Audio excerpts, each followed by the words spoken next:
Always remember, if you ain't first, you're last.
All right. Let's see if we're set up correctly. All right. Gotta get the keyboard out of the way. Turn on this light. Gonna the light this way. Ooh, this way.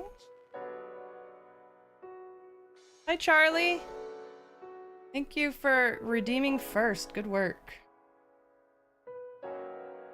Keyboard. Sit there.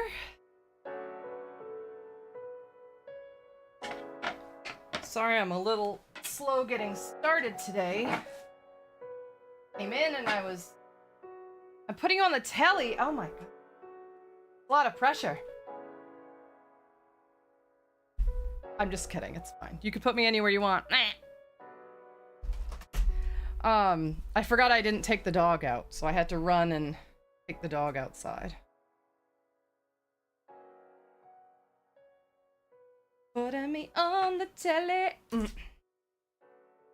Okay, today we're making pine cones. And we should be able to get at least one of them done before the end of stream.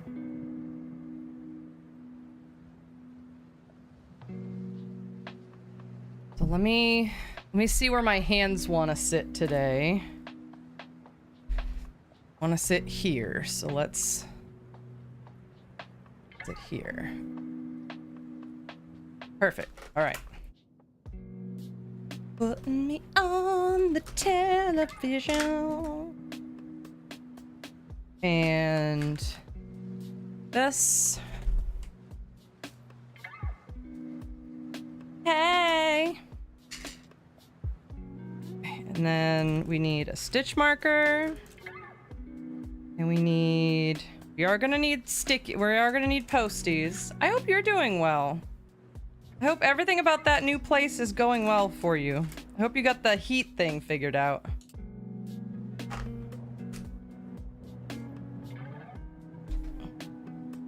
I bought these cute stickers on the internets.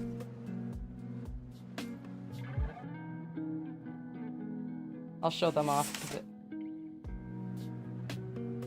I got them from Quatris Ceramics. One of them says, "We are on our way to fight God. You coming?"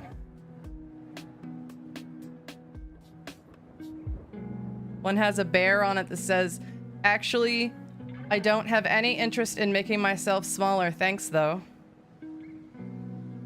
I got a bigger version on the "We are on our way to fight God. You coming?" And brother, back the hell up or we're gonna find out together if I got the rabies. Well, I'm glad you're feeling better. Sometimes the mentee bees have to happen, you know. Part of life. I had a pretty solid mentee bee last Monday. The husband was like, what is your problem? He didn't actually say that, though.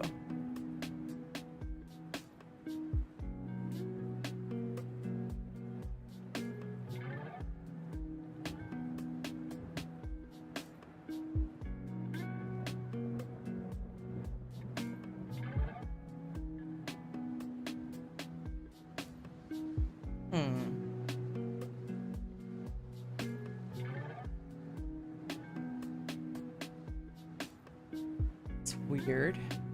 That's okay. I know where everything is. I need the pine cone pattern. Ah, there it is. There it is. Love those. Mentee bees? Yes. They're just, oh, pine cones. I have 3 of them done already. In one color. And I have 2 other colors I want to make. I'm going to sell them as sets of 3. Or sets of 6.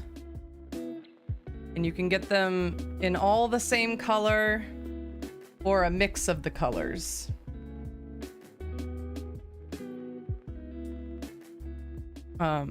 So today we're gonna work in dark taupe. So this kind of a color. But I also have more of a deep chocolate brown kind of color. And then the one that I've already made some pine cones in is like a brown that's in between these two. Like it's not so taupe, but it's not so deep brown as this. It's like it's in between.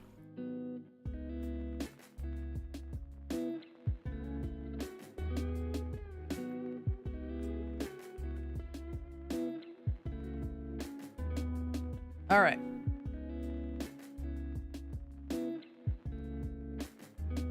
Gotta make a magic ring. I did get this pattern off of Etsy, but it is really a beautiful pattern. I have been very careful lately about buying patterns on Etsy because Etsy is awash in AI patterns. And I feel more confident buying books by actual people that I know are real people than I do individual patterns on Etsy. And one of my favorite creators, one of my favorite pattern writers just started a Patreon. So I'm thinking about maybe joining that Patreon so I can get her like new patterns as she releases them.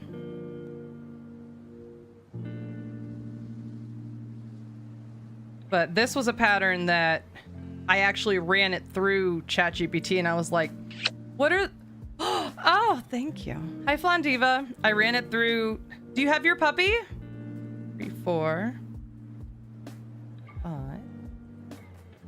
And I was like, is this AI? Can you analyze this and tell me if it's AI? And it was like, no, it's not AI.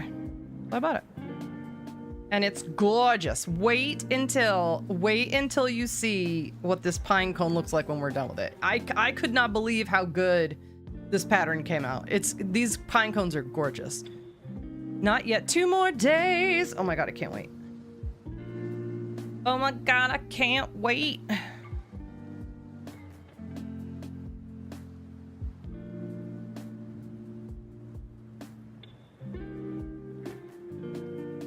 Less stressy for the pupperina, yes. Anything that reduces stress for the pupperina is good in my book. This next row is 1 single and an increase 3 times in the back loop only. So what we're doing right now is we're making the inside of the pine cone, the skinny part that the pine seeds will attach to. Less stressy for the pupperina. Single.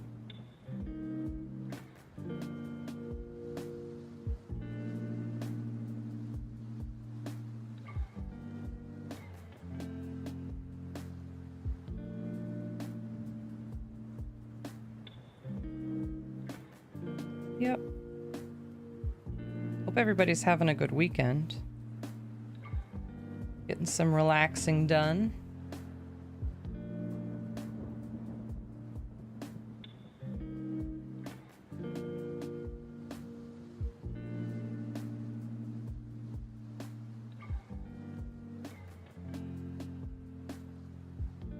The puppy pads are a good idea.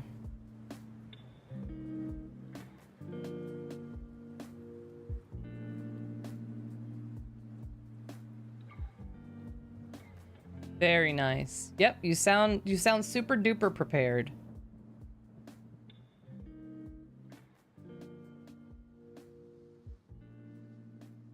Can't wait.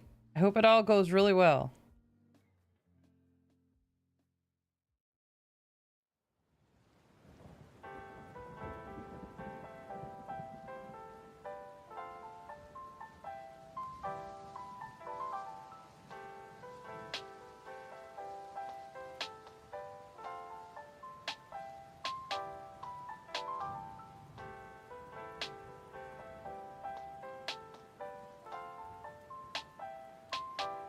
Half double.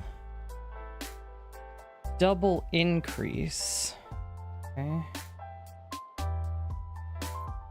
Means we're gonna do 2 doubles in the same stitch.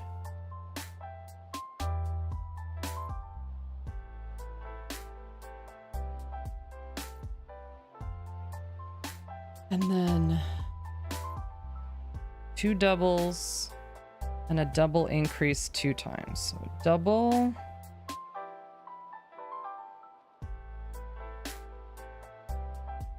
Double.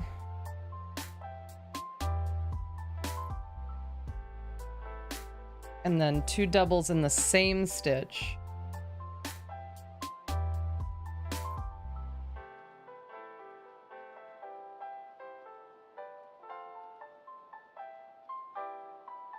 Now the difference between a double crochet and an increase stitch is that a double crochet still only ends up with 1 V shape in the round, whereas an increase actually puts 2 separate stitches in, so it actually increases how many stitches there are. A double just makes it twice as big this way. It doesn't increase the number of stitches you count this way.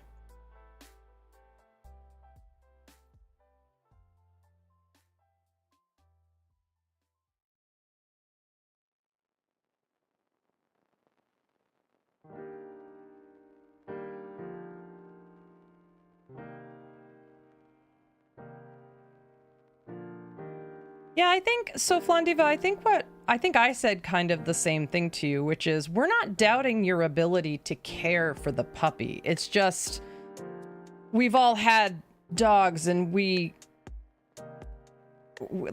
just want to make sure you gird your loins for what's coming.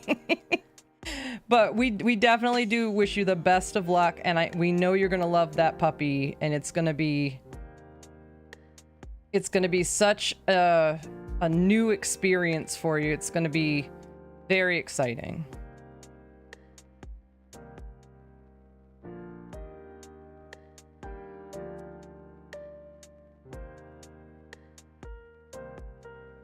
Yep, exactly. So like you're gonna see what I always tell people is, look, do what feels right for you. Other people are going to give you advice. Other people are going to express concerns or excitement or encouragement, but you're the only one that can make the decision of what's right for you. So if what's right for you is to get this puppy, then go for it. You know what I mean? Like, I don't think anybody doesn't hope the best for you. Do you know? Oh shit, I forgot what row I'm on. Oh, 3 doubles and an increase. Yeah, exactly. But I think that's what anyone would do. I don't think it's because it's you. I think it's just because of anybody who is getting their first puppy. I think that's just what we all say to anyone. Like, are you sure? Like, are you sure?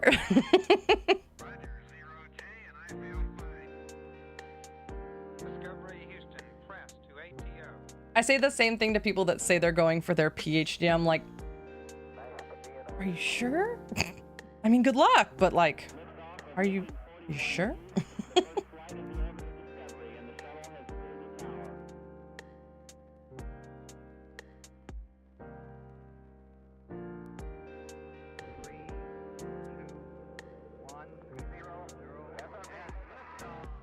Well, I mean, cats are kind of self-sufficient. Like, you can leave a cat alone and they can go, you know, they can go in a litter box and you don't have to let them out or take them on walks.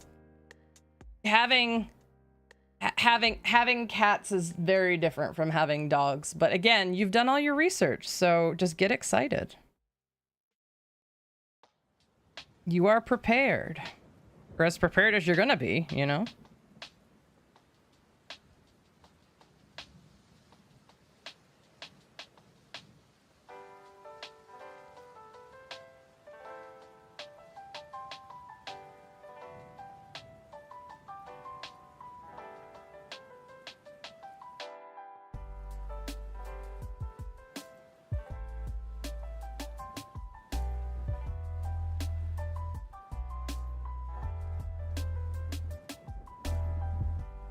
No, I've talked about this on stream before, but we've decided that after this, we're gonna be no pets for quite a while.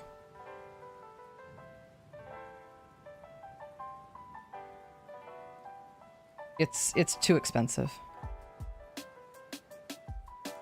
I want like a 10-year span where I don't have to spend over $1,000 a month on a dog.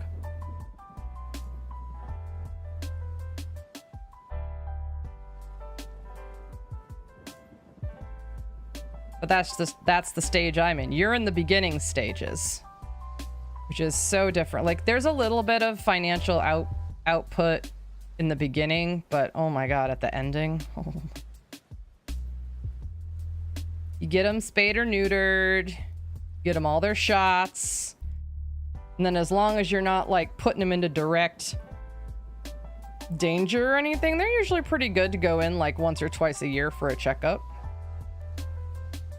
Get their regular rabies shots and stuff. But Jesus Christ, the millisecond they get old, everything costs so much. So yeah, enjoy the front end. I'm currently at the back end, and I am not in. I mean, I love Rosie, and I'm enjoying Rosie. I'm not enjoying the price.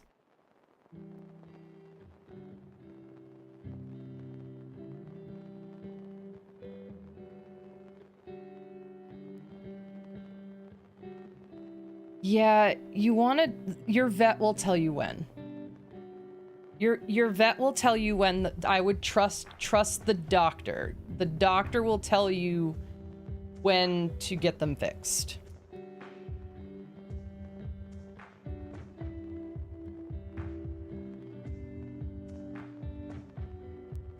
Yep.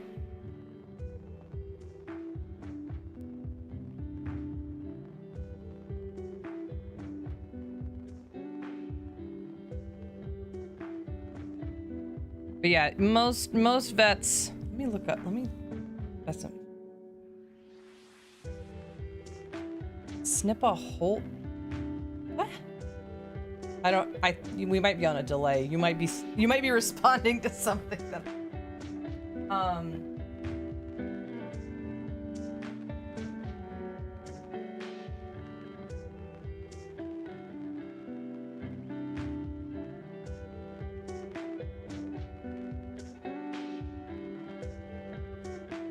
Small and toy breeds are usually spayed around 5 to 6 months old before their first, because you want to do it before. Yeah, you want to make sure that you do it before they go into their first heat cycle. You don't want them to get there.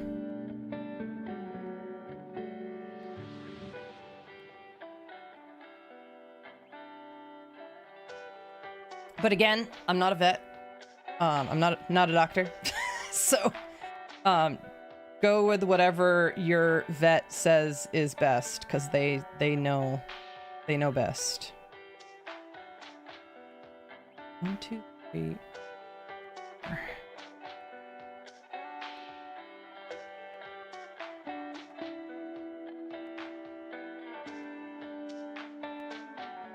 We had to wait on Rosie because she was just too small. Increase. 1.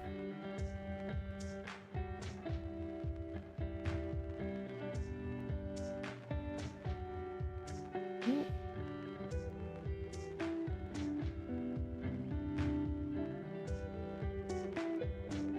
3.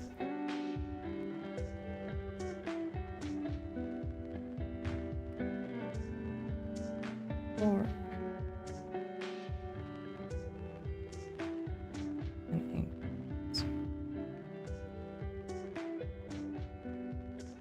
And again, this is all happening in the back loop only. So that's why you're starting to see like layers. Like you've got this layer, then there's a row of horizontal, and then there's this layer and this row of horizontal.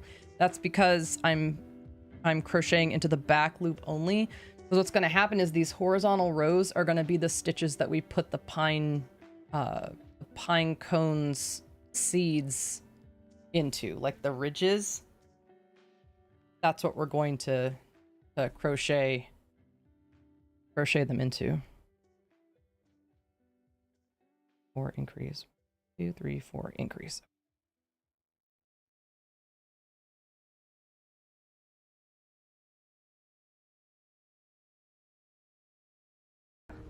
Mm-hmm. I'm proud of you, you know that. Aww. I hope you do. Drew, I'm proud of you. I witnessed your win. That was awesome. Good work. Good to see you today. Thanks for being here. You were supposed to have a race last night. Did that get rescheduled to today? I think it was last night. Was it last night or was it Friday night?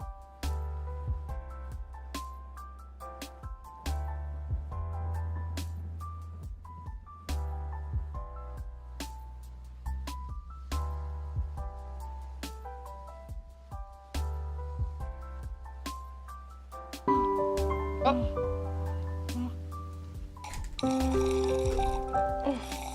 I'm so proud. Is that good? Yeah. Okay, well, let me know if you want some more. I'm gonna go put it in the fridge. Big stretch, you gotta say big stretch. Every time I do a big stretch, you know that's the rules. Oh, thank you for hydrating me and keeping me all stretched out. That's what keeps me healthy and able to keep doing this with all of y'all. Thank you. Not another race until Tuesday. Nice. Well, but the playoffs were those races you did before, right?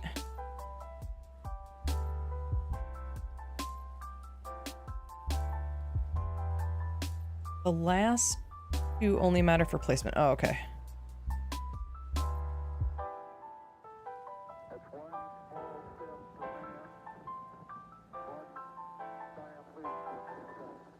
Now we gotta do 5 doubles and then an increase.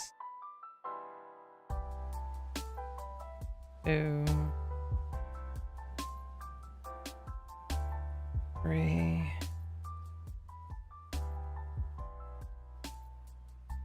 4,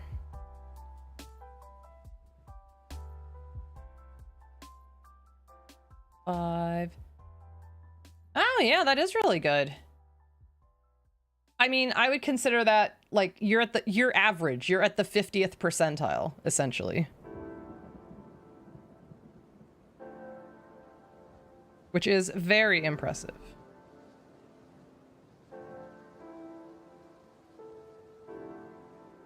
Actually better than 50th percentile.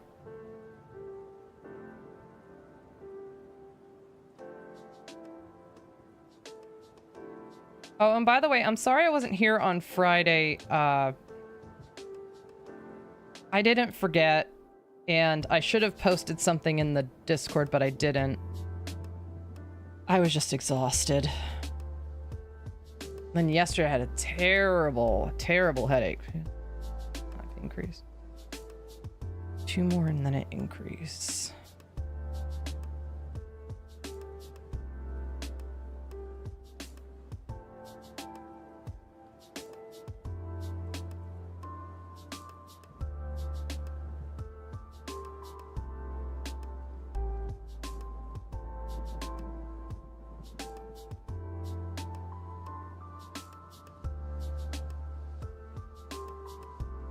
Well, I don't think that's what anyone's saying. You know? Once you have a pupper, you just do the best you can. Oop.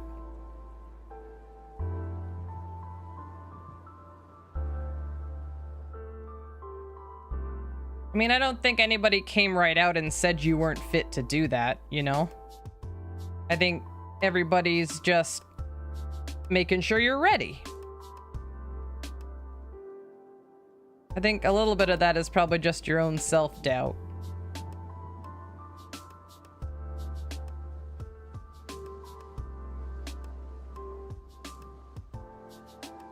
Yeah, it's gonna be okay. Just do your best. Everything's gonna be okay.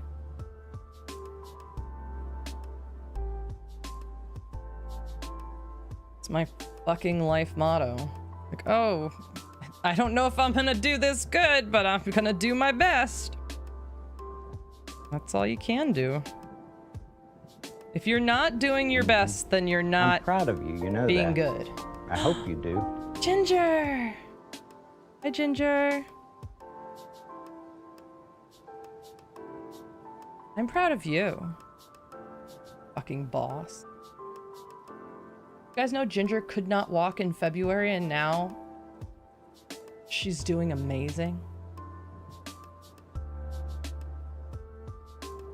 Yeah, and the reason why Flandiva is because they don't want the dog to come back. They don't, the pet has already had the trauma of going to the shelter, so they want to make extra sure that the dog will be in a good environment. Because going back to the shelter isn't good. I'm doing okay. Hey, don't call me a liar. Don't call me a fucking liar.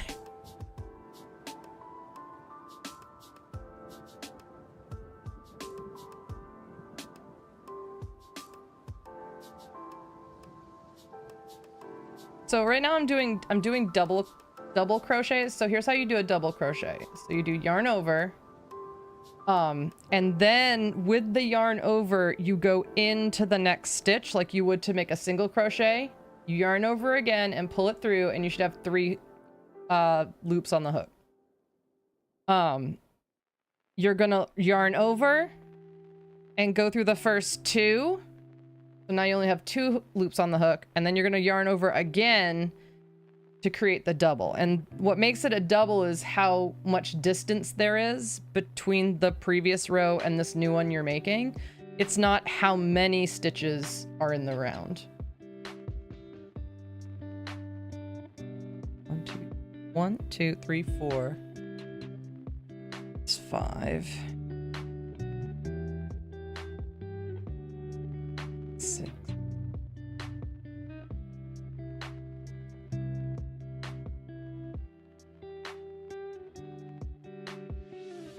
And then an increase.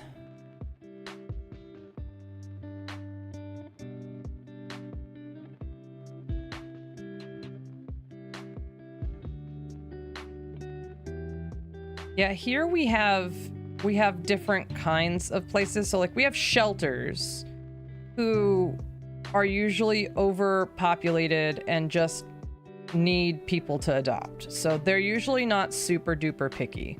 The super duper picky organizations are usually the rescues. Now the rescues are not shelters, but they're organizations that literally rescue dogs from terrible situations. So they might have dogs from shelters that were in danger of being put to sleep. They might have dogs from puppy mills. They might have dogs from like abusive situations. And so here the rescues are very, very strict about who takes those dogs home. But the shelters, they still ask questions and they make sure that you know you can handle it, but they're not as strict. You get doggos from the rescues. Increase 1, 2, 3, 4.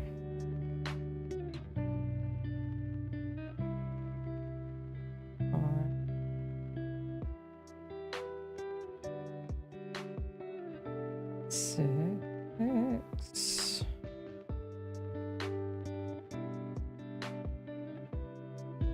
Oh, yeah.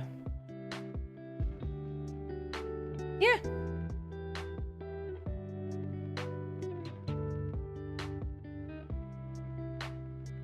Yep. Because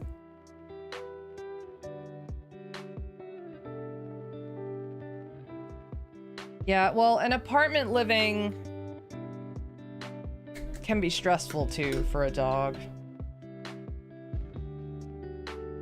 Because what they don't want to have happen is have the dog be barky, and then you have to give it up because the apartment complex tells you have to give it up.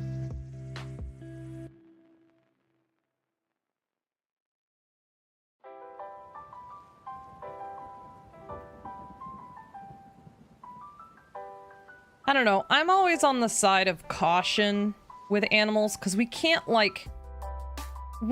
caution people about having kids. So like there's kids that are born into abusive situations and terrible situations and poverty and all this crap, and there's nothing we can do about it most of the time. But taking care of a dog or a cat is one area where we can actually make sure that they're gonna have a good life. So I'm always gonna kind of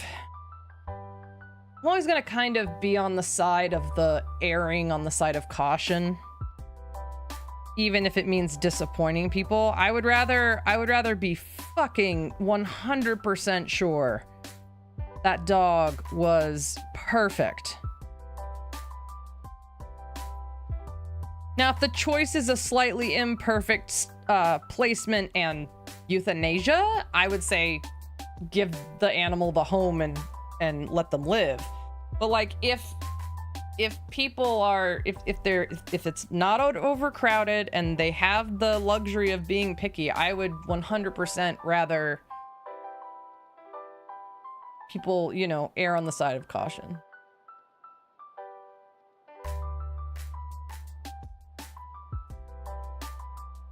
Yeah, if it comes from a shelter, I mean, if the dog's been in a home where they've bitten children, you know, they can't go to a home with kids. Or if they've been in an apartment complex, or they've, you know, and they're very high anxiety, that might be part of it. So, you know, you never know. But again, I would always err on the side of give the dog a good home, whatever that ends up being.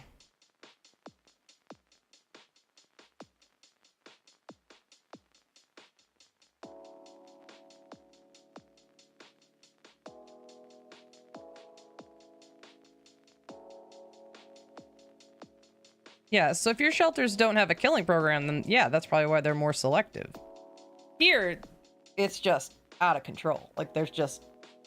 Where I live, I feel like I see it on the news every week. Oh, we're having a clear the shelters event. You know, we need people to foster. We need people to adopt. We need, you know, the fees to adopt are 20% off.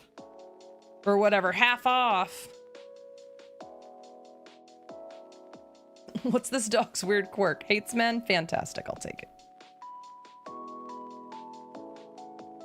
Best friends forever.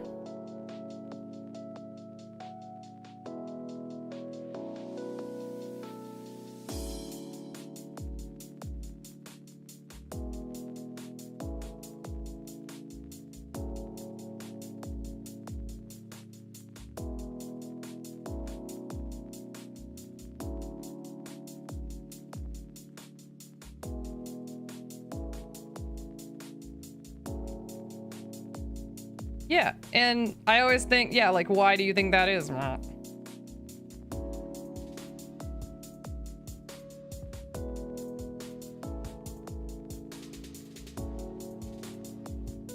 just...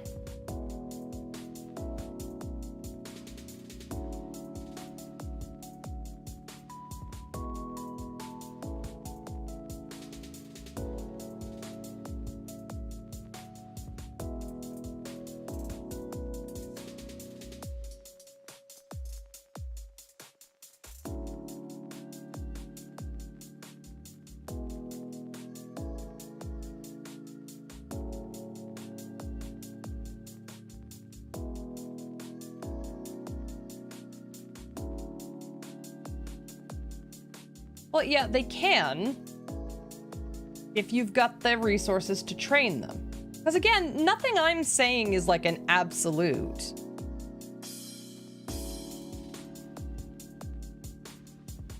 Yeah.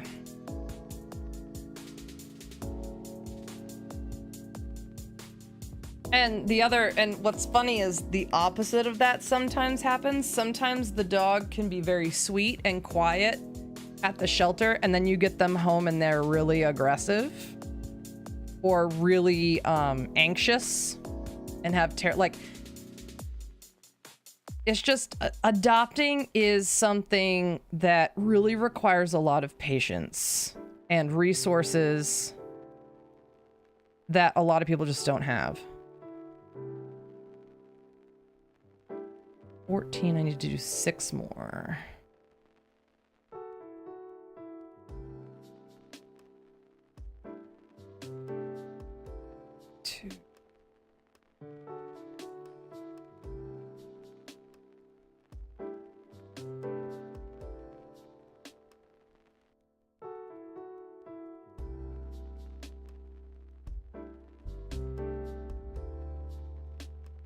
And there's always going to be exceptions. You're always going to be able to think of at least 1 or 2 people where it worked out for them. But everyone wants to be the exception, and there's a reason it's called an exception. It's because rarely are people.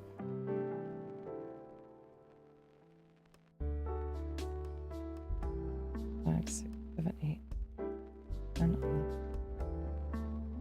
17, 18, 19, 1 more. Well, we just have, in America, there's a huge problem with puppy mills, like backyard puppy mills. So you just gotta be careful where you're getting your stuff from here.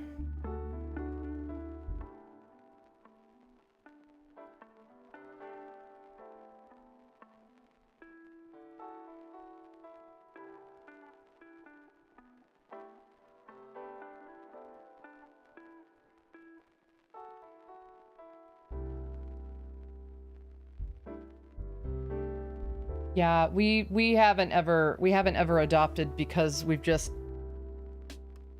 never been in a position to have the time or the energy or the resources to take on that challenge.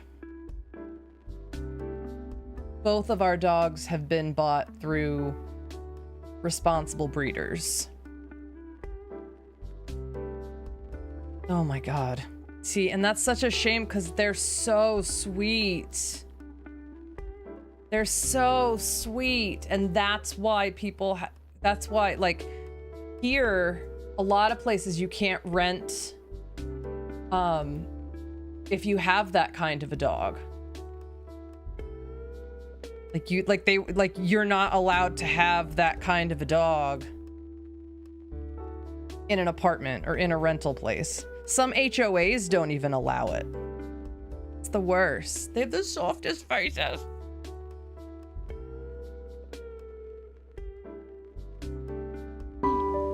Oh, thank you, Charlie.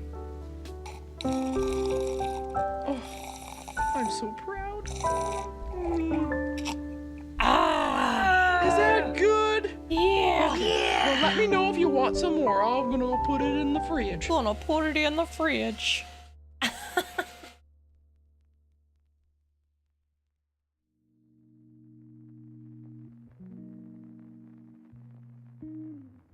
All right, we're gonna start decreasing now. We're about to close off the inside of the pine cone. Yeah. Both times that we've gotten dogs, we did it at the beginning of the summer so that we could have the whole month of June and the whole month of July to train them, to spend time with them.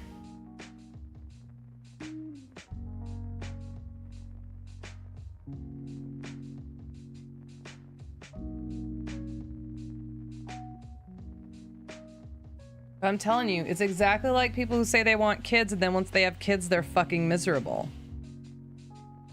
Like, they think it's just, oh, it's cute. I want something that's cute. Oh, I want to take care of it. It's so cute. And then it's work.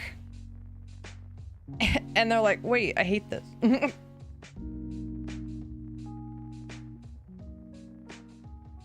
That's why people say those things. It's not a personal thing against you, Flondiva. It's just those of us that are responsible pet owners are like, we just want to be another voice that says, are you sure? Decrease, single, decrease. Okay, so I'm back to singles. Did I see the picture you sent me? Probably not. I was transferring my stuff to the new phone, so my phones were fucking in the living room. So I had to, you know, making the noises phones make when they merge spirits. So, hold on, I will check. Oh yeah, put your 7A into my 10 Pro. Got matching it? Oh, to me?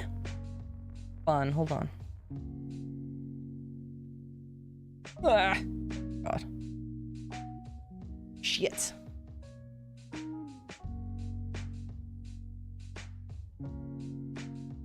Pull up Discord, baby. Oh, they do look cute. Oh, I love the flowers on the index finger. Oh, that's so nice. Ginger, how much does it cost you to get the designs? You don't have to tell me, like, live, but... Because every time I've gotten designs, it's cost me so much. So I don't get them anymore. I just get the solid colors. I like that color yellow. That color yellow is more of like a pastel yellow. I got more of like a shiny butter yellow. But I like yours.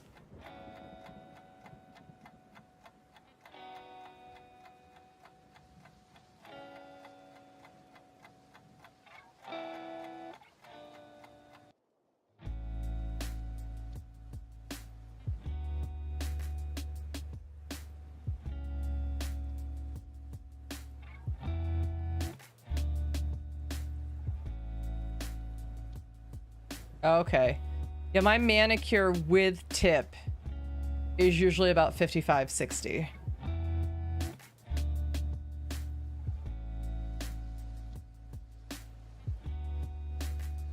Because I just do like basic.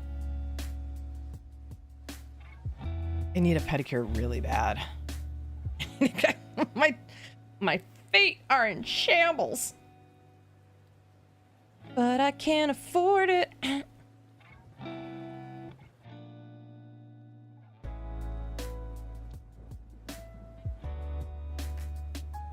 I'll be able to afford it in a couple of weeks. I am gonna have to get my nails done before then, because these guys tend to want to like pull away from my natural nails, because my natural nails are a fucking nightmare. I have alien nails for some reason. So I'm gonna have to go in and get the nails filled in, but when I get paid, I should be able to go in and get my feet done. It's gonna feel so fucking good. Oh my god.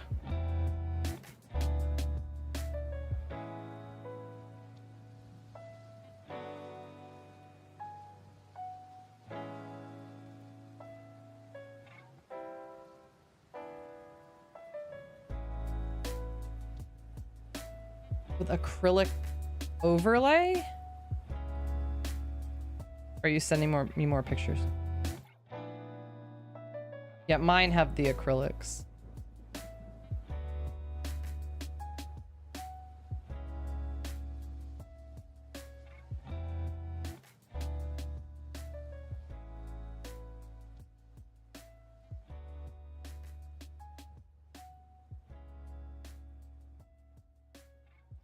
Unless you want to see my feet. Show toes. I'm just kidding. You don't have to. At least not for free. Ginger, I saw you posted in your Discord the other day. You were thinking of streaming again. How has that progressed? Don't eyebrow me. Don't flamingo eyebrows me.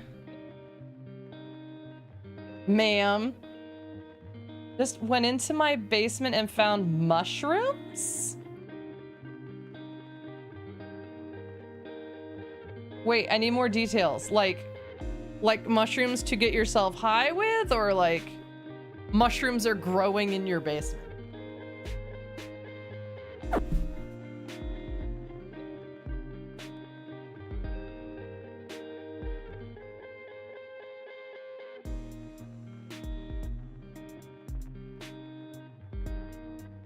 Have you seen me online? No. But to be fair, I haven't really been on Twitch much, other than to stream this past week. I watched Drew this weekend. I watched Drew win. But lately my brain, I've gone on to, I've watched Kayza a little bit. I watched Drew. But my brain, all my brain wants to do is stream and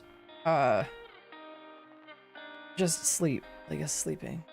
Oh yeah. Yep. The husband just bought a dehumidifier for his trailer, his portable classroom. It's so fucking wet. It's wet. Girlies, it is moist outside.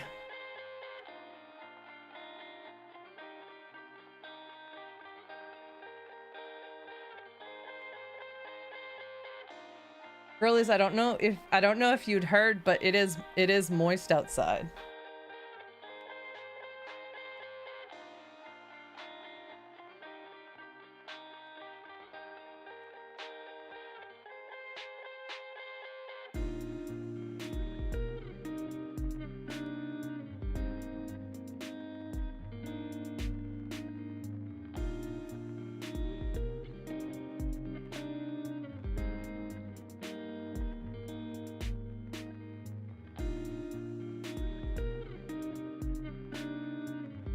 Just nervous about it, so I haven't gotten further on the stream. Oh.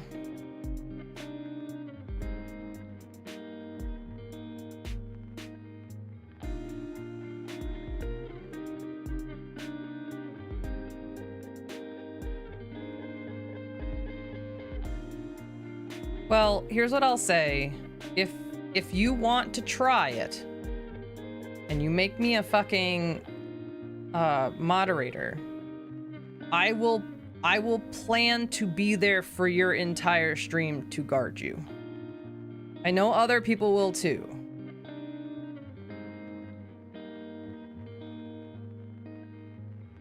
Oh, Ginger, they're so pretty. See, guys, I get private feet. I get private feet showings on Discord because I'm special. Same goes for me. Well, I understand why you're scared.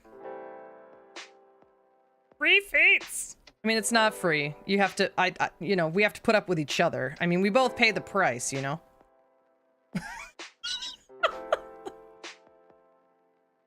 Free feeties. Because at the heart of it, like, half of this is you're scared to stream. Like, you don't...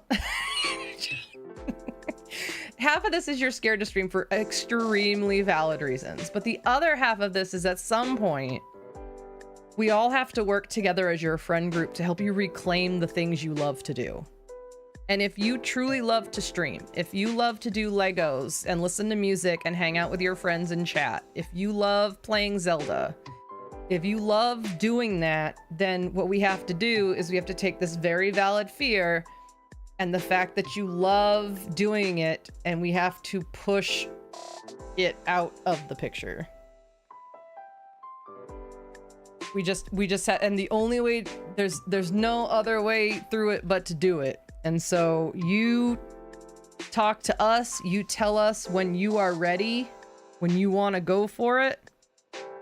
And you know I'll be there, you know Drew will be there, you know Burton will be there, you know we'll show up. I just have to know ahead of time, because you're a later streamer than I'm usually up. So like, I would just need to know when to post up, you know? Because it's honestly, this whole year is about you getting your life back and having it be yours. And so up until this point, it's been getting your body back under your control. So once you feel like your body's yours again, maybe that's when your streaming becomes yours again.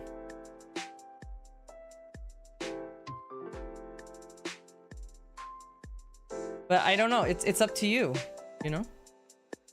My nose is so fucking itchy. You guys ever have that happen? Like, you take a shower, then you get out of the shower and you're like, fuck, why is my nose so itchy? And then we always just say, well, you're gonna get into a fight. And I'm like, yeah, but like, I get into fights all the time. And my nose doesn't itch. So like, who scratched you? Oh, I did. I did. Okay, so here's the story behind the scratch. Okay, so we have we bought two nice umbrellas, and they're manual. So I accidentally shut the end of the umbrella in Chiquita's door. So like years ago, like a couple, like this was years ago. But when I did that, it shut on the end of the umbrella to the point where it like broke, it pinched it and broke the end off the umbrella. So now all that's left at the very tippy top of the umbrella is this jagged, pinched off metal tip, which would be excellent to use for self-defense in public. But when I reached into the back seat of new Chiquita, it was pointing up and I didn't notice, and it just ran right down my hand, and I was like, oh god, don't bleed, don't bleed. I did not bring band-aids. So she's healing okay. It's just me. So I bought a new umbrella. Oh no. I bought a new umbrella, and it's fully automatic. It actually scared me because I'm used to umbrellas being automatic, like going out. But if you press the button, it pulls it back in automatically too, and it freaked out. 3 umbrellas. I only own, so we have, the husband has the good one and one of his small ones that he can fit in his backpack. I just have the one. And it lives in my car. And that's why it was so weird last Monday when I went to work and didn't have the umbrella in the car, because normally the umbrella is always in the car. I just forgot to put it back into the car after I got the new car. Oh. But now I have a new fancy umbrella and it's awesome. And it's mine and it's gonna keep me dry. I go into work for a remote position. Now, I do also have a raincoat. So if you're an up northerner, you probably own a raincoat. Or a windbreaker, or a, you know, that kind of a thing. That is the, like, I never really had umbrellas until I moved out to Arizona. We mostly just threw on a rain jacket. In Arizona, we used umbrellas to keep the sun off. And in Florida, it's too hot to have like a raincoat. Because the raincoat in this humidity is just oppressive. So we use umbrellas.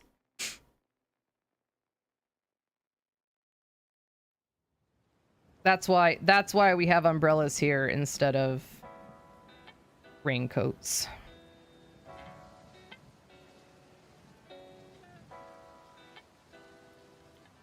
Yep. Yeah, I have a raincoat. It's just when I wear it, I almost die. So I don't wear it. And when it's cool enough to wear it, it doesn't rain. It's the dry season.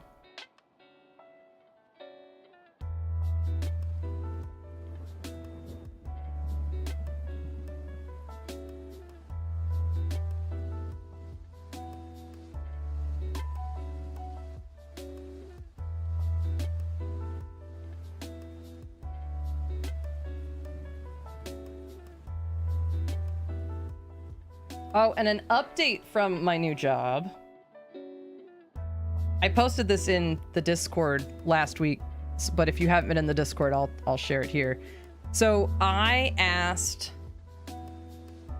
God, it's so fucking hot outside, you guys. It's so hot. So on Friday, I left work and I sent an email to my principal and my coach. So they have a they're not an assistant principal, but they're like a trainer that helps everybody do what they need to do. And I sent them an email with all the things that I knew were working and some of the things that I knew I still needed. And then I sent a separate email that was like on the 20th, I had to move Rosie's drop off for her semi-annual tests to the 24th because the district told me I was getting paid on the 7th, but I wasn't actually getting paid on the 7th. I don't get paid till the 21st, and the tests are like $600. So I'd like to request to flex my hours to work from home that day. Like one day I wanted to be just at home. I would be glad to be in a Teams meeting or a Zoom meeting all day so they could like keep an eye on me or whatever. And the principal emailed me back and said, you're gonna have to take a half day. You can work from home during the half of the day that you would typically work from home, but for the part where we require you to be on campus, you have to take sick time.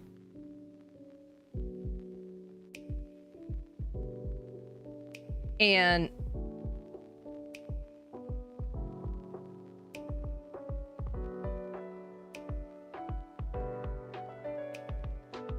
it's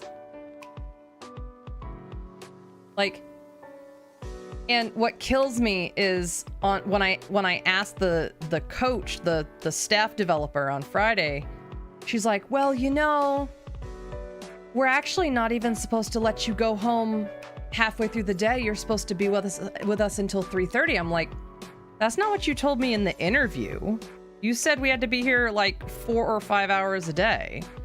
And she said, oh, well, yeah, that's because, you know, we liked you and we wanted you. We liked your personality. You had experience. So we were willing to make concessions. And I was like, wait, so all the other new people that have been here since July 1st have been coming in 8:30 to 3:30 every day? Like, yeah. And now we have to only let them come in 5 hours because it wouldn't be fair to make them stay until 3:30 and you get to go home at 12:30. I'm like, and then she said, and we're not technically supposed to do that because we're kind of under a microscope with the district office right now. And so we're really, we're really making a lot. I'm like, but I didn't ask you to make those concessions. I didn't, I said, this feels a little bit like you're holding this over my head. Like we came to an agreement, but we didn't. You represented this job as half in person for training and half at home. Because that's what she was doing. She was like, well, we are already giving you so much. Why are you asking for more? That was the attitude when I asked to work from home the full day so I could drop Rosie off at the vet. And then I was like, well, I don't want to break any rules. Like, if you guys are hiding this from district, I don't want district to come in and then I'm getting in trouble and losing my job because you guys are hiding stuff. And then she backpedaled and was like, oh, no, we still have the autonomy to make certain decisions for our own school. And I was like, okay, so is this something the district has required you to do with your new teachers, or is this just something you're doing with your new teachers in an attempt?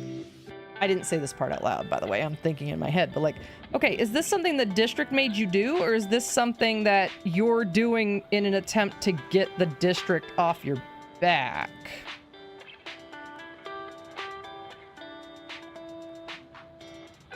I don't know, guys. It just sounds... I feel like I didn't count this. Single decrease. Single decrease. Yeah, something's not right.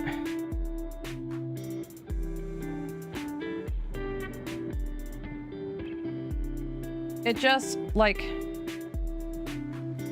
And then she announced on... I don't know if it was Tuesday or Wednesday, she announced that the district told her she wasn't allowed to hire any more remote workers.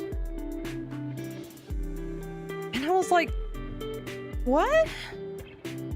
How is that possible? How is that possible for you not to have any remote workers at a virtual school where, like, most of what you have to do happens after 3 p.m. So in the teacher contract, there is a section specifically for the virtual school, and it says that we are the same as traditional school teachers. We only have to work 37.5 hours. We get full benefits, and the contract doesn't say where we do those things. So technically, in my talks with the union has been like, well, they can require you to come in. They can do that. Nothing in the contract says that you're guaranteed to work from home. And I was like, that just feels like false advertising, but okay.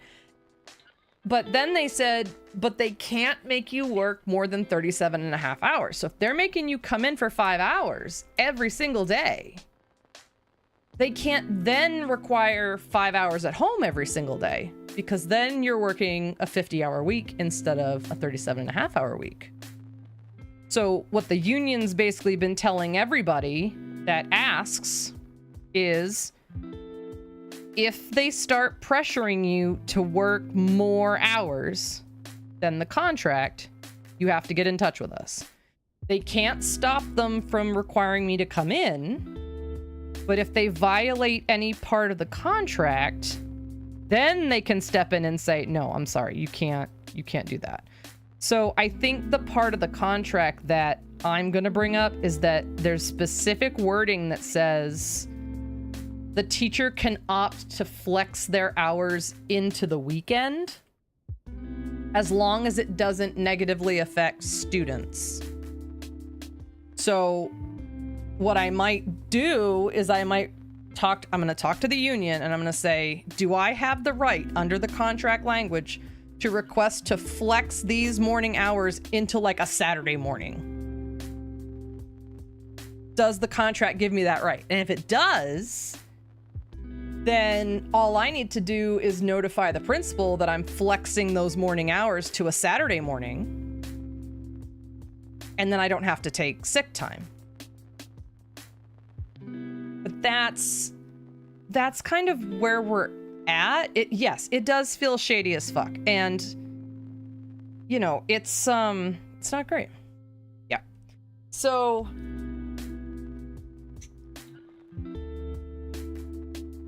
well, and what I told her on Friday, when I was talking to her about taking that Monday off, I said, I was very upfront with you guys. I was very, like, I'm driving an hour.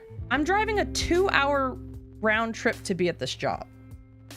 And when I accepted the job and I spoke with the principal, I was very upfront that the only way I could accept this job is if I didn't have to have a dog walker, because the dog walker costs me $500 a month. And whether I kept my old car or got a new car, it was going to cost me about $500 a month to make the 2-hour round trip. I said, so if I'm going to accept this job, there has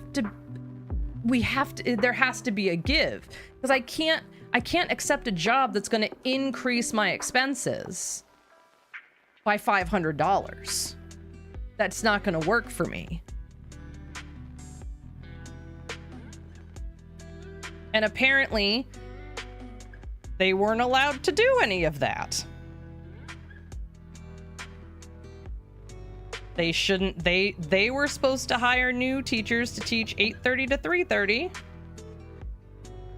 And they made concessions for me, and I should be grateful. Girlies, you have no idea. Because they lied. They lied to me. Because I think back and I'm like, okay, well, if I hadn't told this other county that I already had the offer, they might have been quicker to offer me the job there. And I would already be working completely remote for that other county and not considering like this weird switch in the first month of the school year from one county to another. Yeah, so I'm just gonna keep advocating for myself, because that's all I can do in this scenario.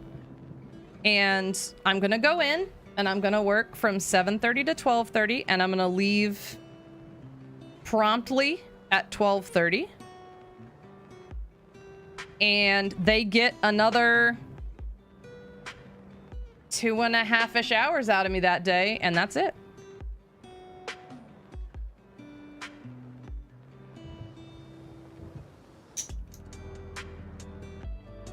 Because this girly is a union member, and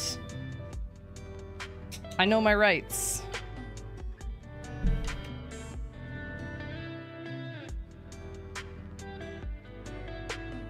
And like, if I was a first-year teacher, I might be more like, oh yeah, I'm sorry, blah, blah, blah. But like, this is my 22nd year in the game. You can't fuck with me anymore. Like you said, this was a remote job. The job listing literally said remote. I could probably pull it up right now. I could probably pull up the job description from when I applied for it. Let's see if I can do that.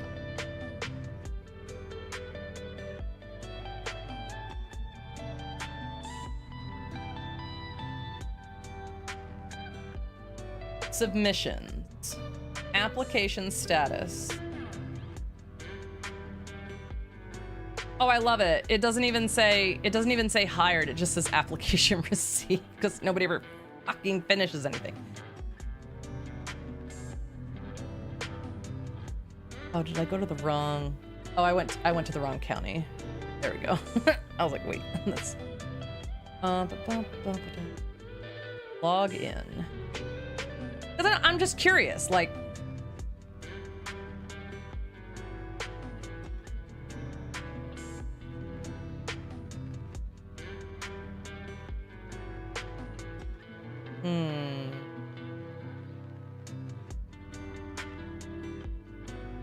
I don't remember my login. I have to go get my login. I'm not gonna do that right now though.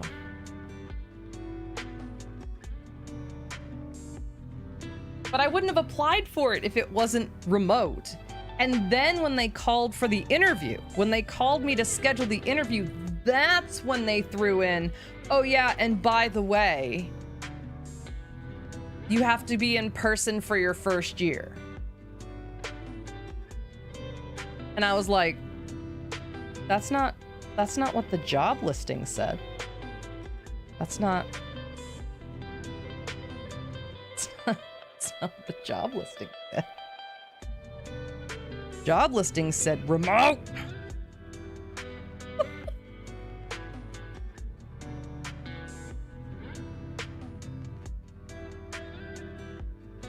That's all right. I have a job. And that's what matters at the moment. Yep. That's what happens that's what matters at the moment. Now, then what matters is when... How many of these do I do? 12. Oh, slip stitches. Ooh. Will this other county offer? That's the question. Because the principal said to get in touch in a couple of weeks after the school year started, and he would be working to fill any remaining vacancies at that time. So I'm gonna wait. He emailed me that on August 3rd. I'm gonna wait until August, I think it's the 17th is 2 weeks from then. I'm gonna wait until the 18th, so that Tuesday of that week. So it's not on a Monday when they're like busy and starting the work week or whatever. And I'm gonna send him an email that's like, I'm still interested. Just staying on your radar. And I've already kind of worked out with ChatGPT like how to resign gracefully. 2, 3, 4, 5, 6.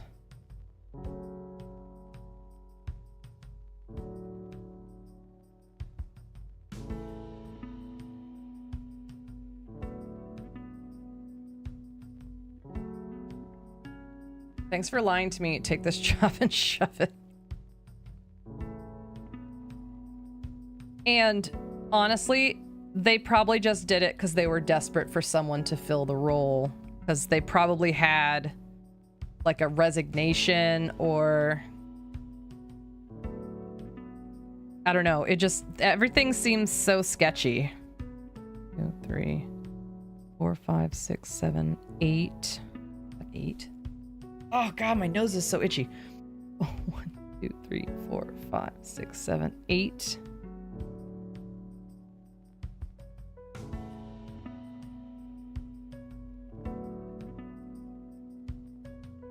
9,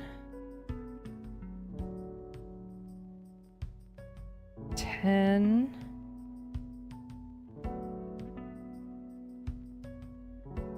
11, and 12. That's 12 slip stitches to create the bottom of this. I'll be back. I'm off to get a dehumidifier. You go, girl. Get that dry air.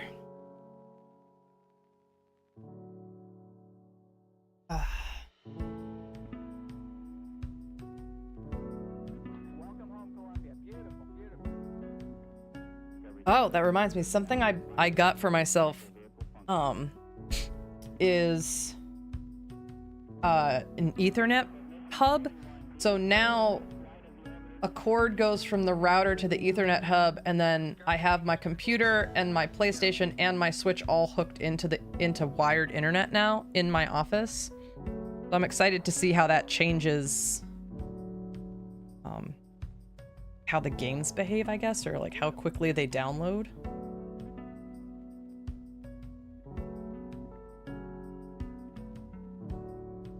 But yeah, like, I'm thankful I have, like, either way, this is a better situation than being under that principle that I was under. So, you know, all things considered, I am in a safer place right now than if I had stayed at the same school with the husband. So I am grateful that this opportunity did present itself, because otherwise I might have still been teaching in person and hating my life. And the universe side of my brain is like, look, you just needed a bridge. Maybe this school district was just a way out. And oh shit, I didn't mark. Hold on. I need to mark where this pattern starts. And this was just a bridge to get to your next thing. 2, 3, 4, 5, 6, 7, 8, 9, 10, 11, 12. So this one is the first.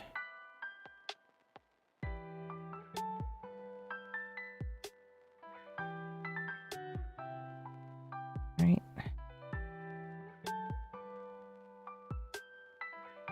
So I just have to be open to the possibility of change in the next month. Increase, slip stitch, increase, slip stitch. Okay, perfect. I just need to do one more of those.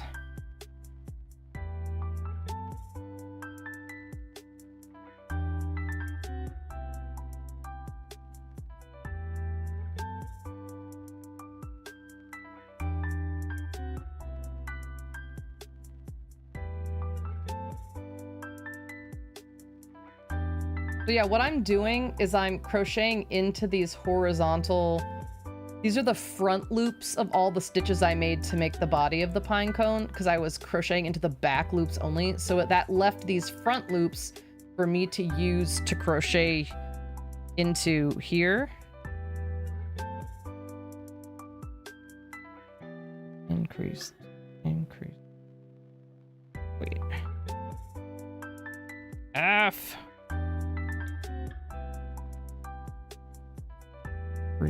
This is supposed to be the slip stitch. Bam. It is really hard to keep track of where everything happens. The next round, I have to do 7 half doubles, double, half double, all in one stitch, and then slip stitch it together. So a half double is yarn over, in, yarn over, out, and then through all 3, and I'm gonna mark that stitch as the first one of this pattern so I can count back, because at this stage we're gonna start seeing ridges. This looks so hard.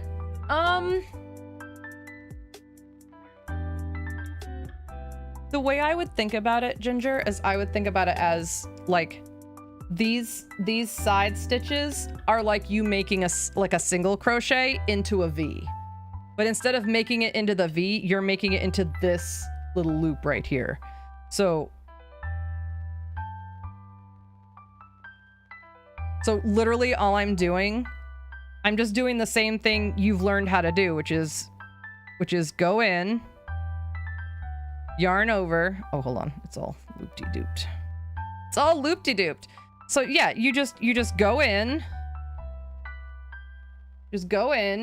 yarn over, come out, yarn over, and through the 2 loops, and you made a single crochet. It's just that you're not making it into itself, you're making it into something else. It looks hard, but I'm really just doing all the same stitches I've always done.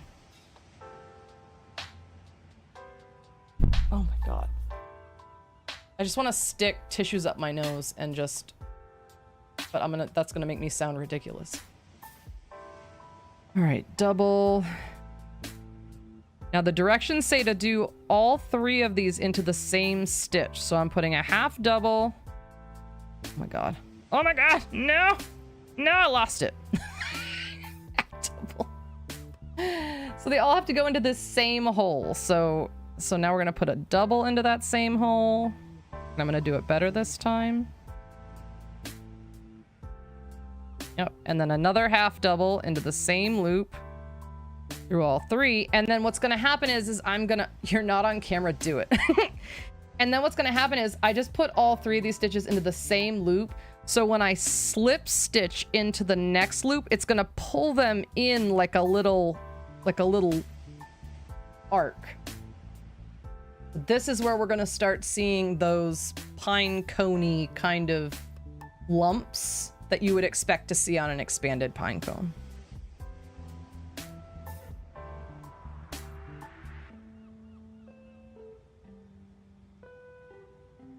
You're not on camera, do it.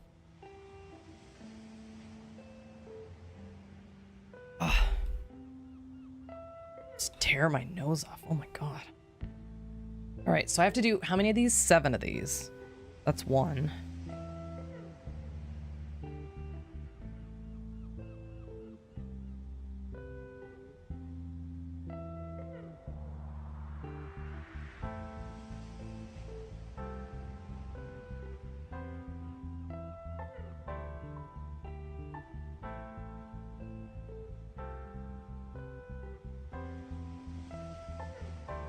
All right, that's 2.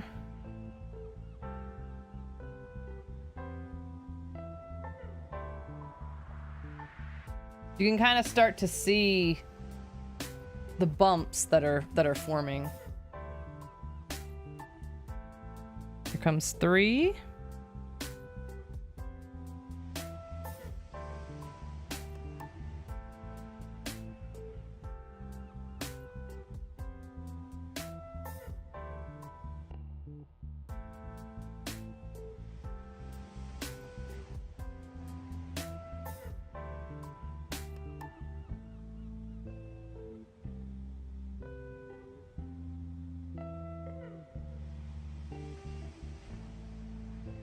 And the nice thing about this pattern is that you don't have to count individual stitches. You can just count the bumps. I'll show you.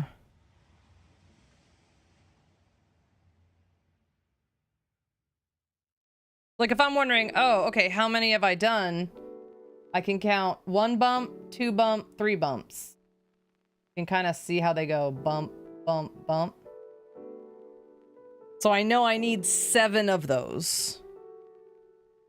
So starting from the stitch marker, I have 1 bump, 2 bump, 3 bump, 4 bump. So I need 3 more. And the way you make the bumps is when you slip stitch, it pulls all of these stitches that you put into that same loop. It pulls it down and bunches it up because you put so many stitches into one little area that the slip stitch pulls it tight into a little flower shape.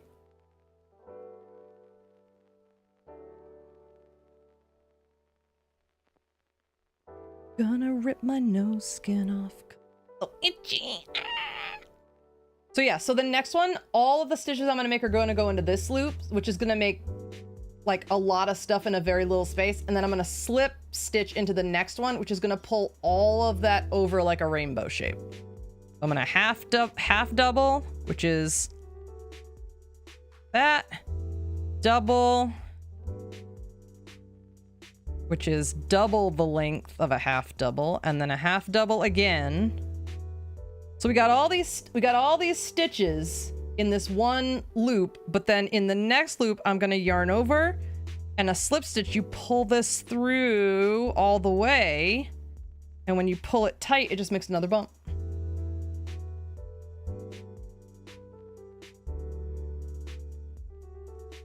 One, 2, 3, 4, 5. So we need 2 more. I took a look at the Pacopia new underwater stuff today. It looks cute. Looks repetitive, but it looks cute. I mean, especially if you took some time away from the game like I did. Like, I'm almost considering just starting a new playthrough off stream of it. Did I do all the I don't think I did all the stitches I was supposed to do there. Hold on.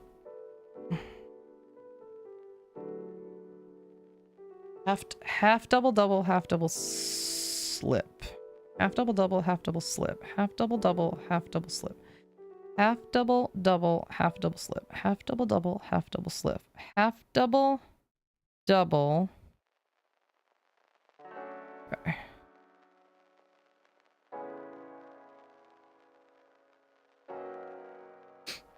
Okay, half double double. I need another half double. And then the slip. There we go.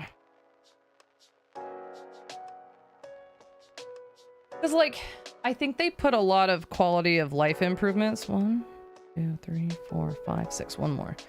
Into the game. Whereas, like, before there was a lot of inventory management complaints. I don't know if they fixed any of those. But, like, my inventory's so fucked up in that game that I almost just want to start over from scratch. So that I can use the quality of life improvements to organize everything effectively.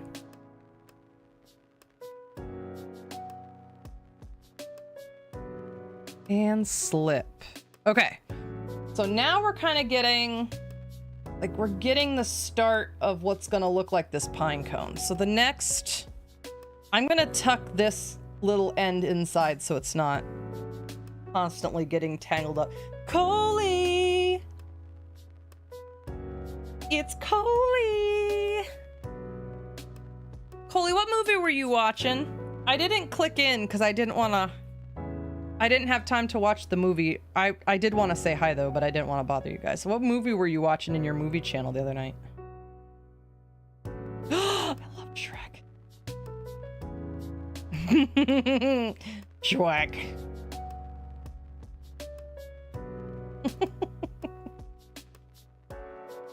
I remember when liking Shrek was cringe and now everybody's into Shrek and I'm just like, man, whatever.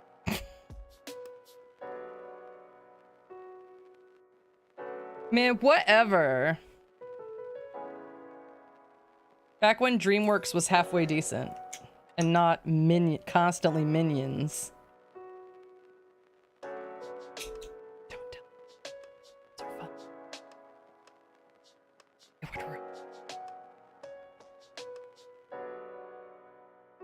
Don't tell anybody that. It would completely ruin my whole brand. Shh. Said anything. You didn't hear fuck all. Right. Next we're gonna do 8 double triple double slip. Double triple double slip. Double triple double slip. Gotta do that 8 times. All right. We're gonna move this marker to the start of that pattern.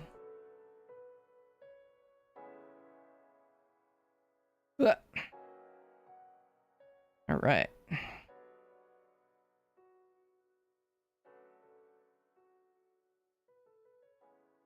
Double.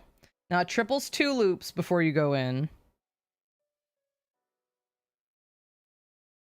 And 3 yarn overs when you come out.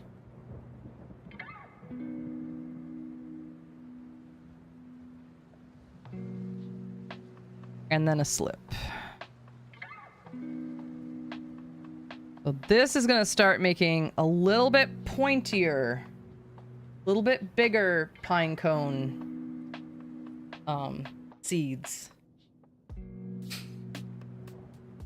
It's funny, we have the squirrels outside eat these like corn on the cob.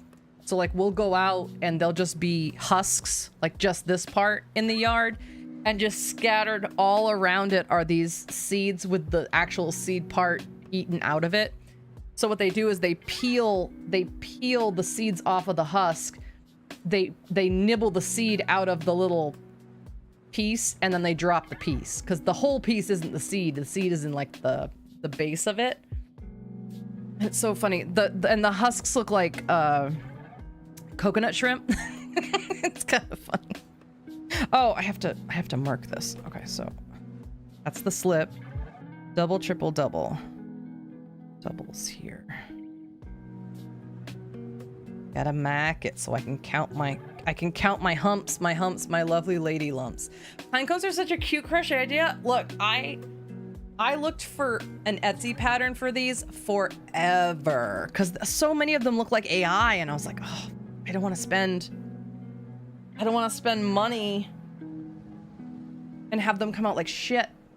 But this one I vetted and it looked real, and oh my god, they come out so good, Coley. I've already made 3 of them in a different color, in a different like brown than this. Oh my god, they look so good.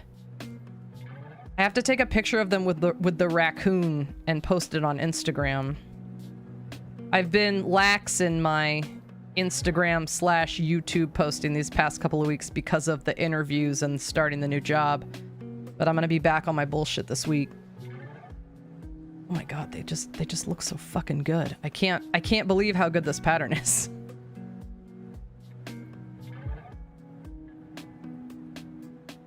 How many of these do I need? 8. I also have a good mushroom pattern that we're going to look at next weekend. By the way, over the summer, Firefly Fiber Studio was on Fridays and Sundays. During the school year, it's going to be on Saturdays and Sundays. Because if I'm being super real with you guys, Friday nights, I am going to be fucking, like, worthless to you. There's not going to be anything happening inside of my brain on a Friday night other than sitting in my chair, having my dog in my lap, and just turning my brain off. I had to be, like, when I was making the schedule for this week, I had to be honest with myself. I was like, okay, am I honestly gonna come home and set up to stream? And the answer was, no, you're not. Don't be a dumb bitch. I'm not existing. Yeah, it's just... Because, like, the 2-hour round trip driving that was a lot last week. I'm not even gonna lie. Because it's not about the amount of time I'm there. It's about the driving. The driving is what takes it out of me. Like, that's fucking exhausting. So after a week of that, 2, 3, 4. We need 4 more of these. So yeah, I'm gonna be crafting on the weekends. Friday nights are for whatever I need them to be. And then I'm game streaming on Monday through Thursday.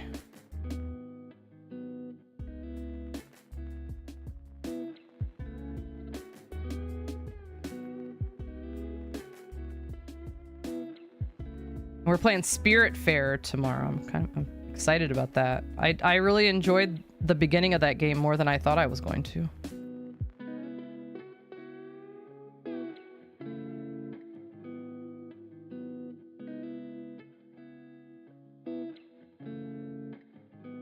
One, 2, 3, 4, 5.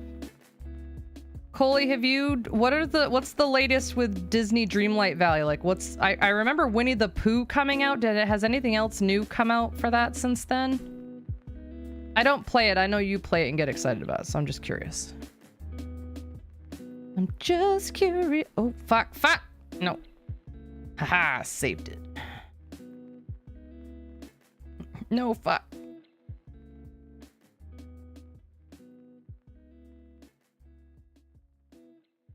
Wreck-It Ralph.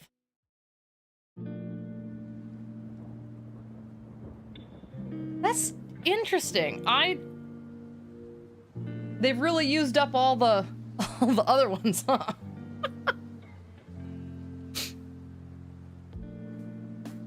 Is Wreck-It Ralph Pixar, or is Wreck-It Ralph just Disney animation?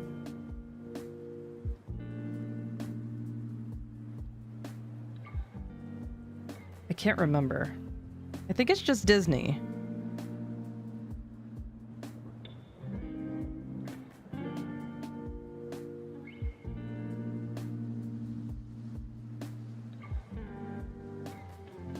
Yeah. I liked it. I liked the Wreck-It Ralph movie. It was cute.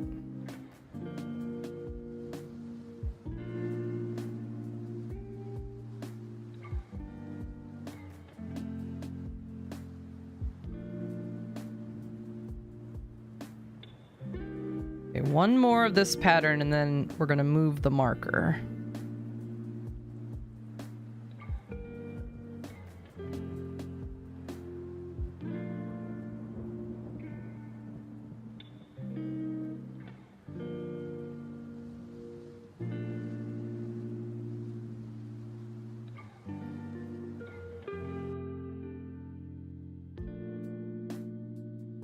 All right. You can start to see this kind of starry kind of pattern coming in, and we're getting bigger. So we started small and it's going to start becoming more of a cone. Very nice.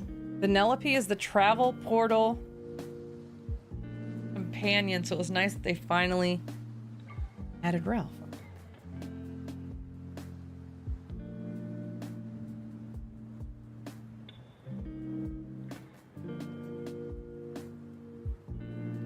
All right. Next pattern is half double, double, triple, double, half double, all in one stitch. Wait, no, that's a dirty lie. The next pattern is double, triple, chain, double. We got to do that 10 times.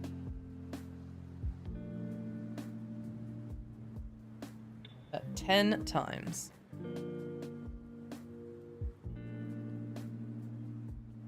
Okay, so let's take the stitch marker out of this one. This one starts with a double. Oop.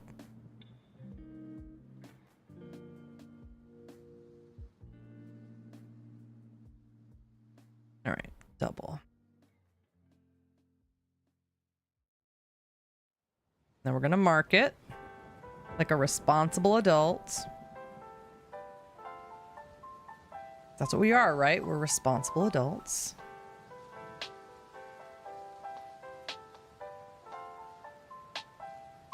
Double, triple, chain, double. Double, triple, chain, double. Does double, triple. Oop. Yep.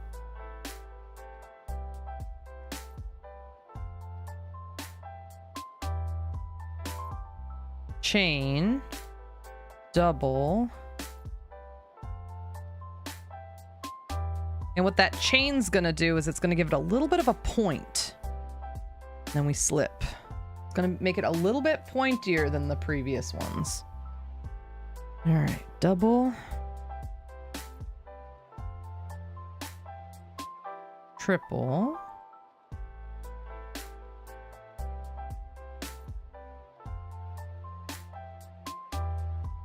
Chain, double, and a slip.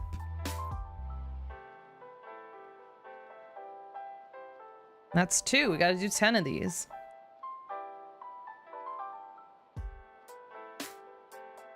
I really appreciate you guys sticking with me on this channel. I know it's a little bit different than what I usually do over on my other channel, but I have a lot of fun just being chill over here. And it serves a similar purpose as my gaming channel did when I first started it, which is holding me accountable to doing what I want to do every week. Like, I want to crochet. I want to build my Etsy. Oh, wait, chain. Then double. I want to build my Etsy business. And the only way I'm going to do that, especially when the school year gets a little bit busier, is if I know that on Saturdays and Sundays, people are looking for me. People care if I'm there. And so I appreciate you guys so much. I'm everywhere I am right now because you guys are so supportive. So thank you. Triple, chain, double. You all, I always look for you. I know. It makes me feel, see, and that's that, honestly, that is the antidote to so much of so many people's depression and anxiety nowadays is if you know that you're not alone, if you know someone's looking for you, then those thoughts they're gonna have such a harder time winning because they can't convince you that you're worthless. They can't convince you that nobody loves you when you know for a fact that there's I always know there's at least one of you motherfuckers is like, where is Angel? She said 2 o'clock. It is 2:01. Where is Angel? Like, the thoughts can't win when you've got evidence, when you've got witnesses, you know?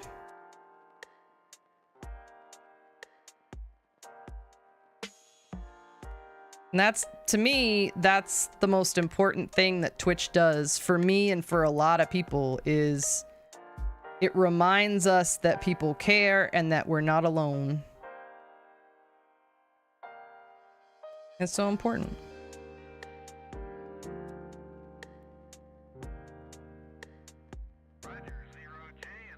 Ugh. Discovery Houston, press to ATO. Un, deux, trois, quatre, cinq. Halfway. I need 10 of these. I need 10 of these. Ooh.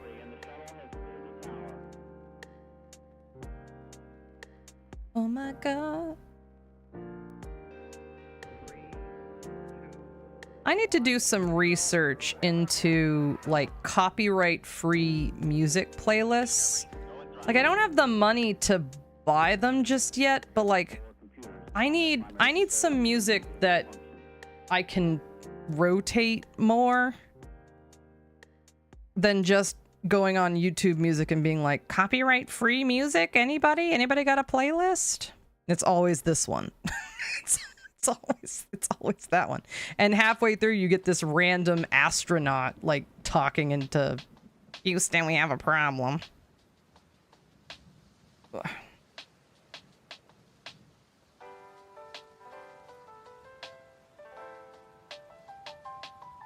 Oh my god, you guys, 1, 2, 3, 4, 5, 6. I do not want to watch House of the Dragon.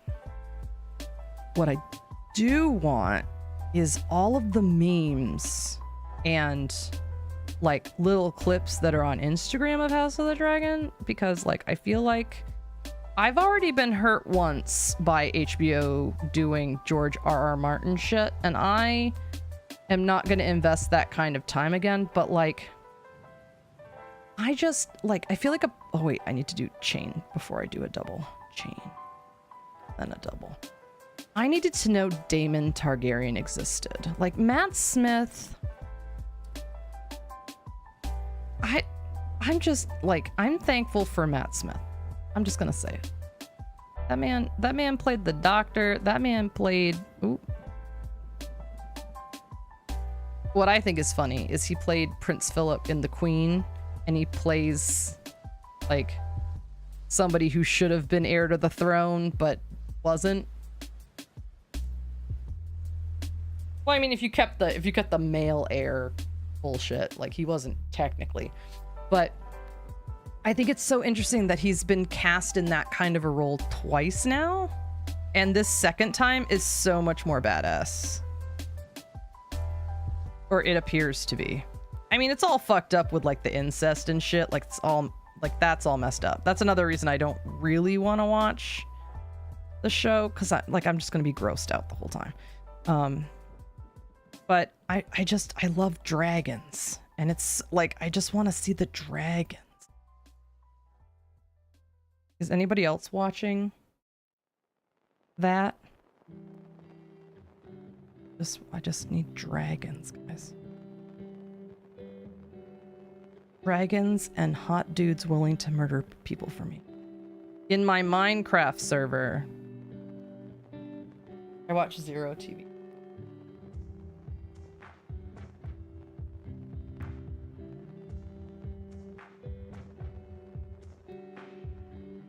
Two more. Ah.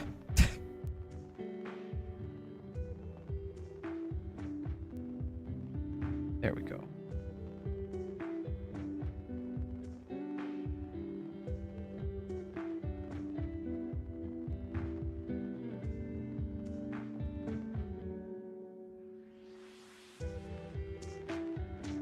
Well, I've been thinking about reading the actual Game of Thrones books, but then I was like, I'm not gonna read them all when he hasn't even he's never gonna finish them. So like I don't.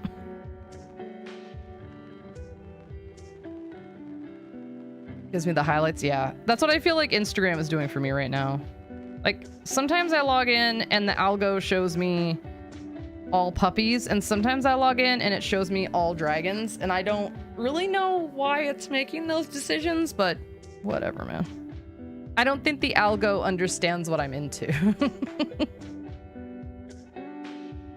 It's fine. Okay, one more. One more in this pattern, and then we switch. Got a double. Triple.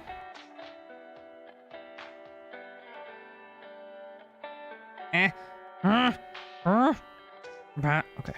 Triple. Chain. Double. And slip.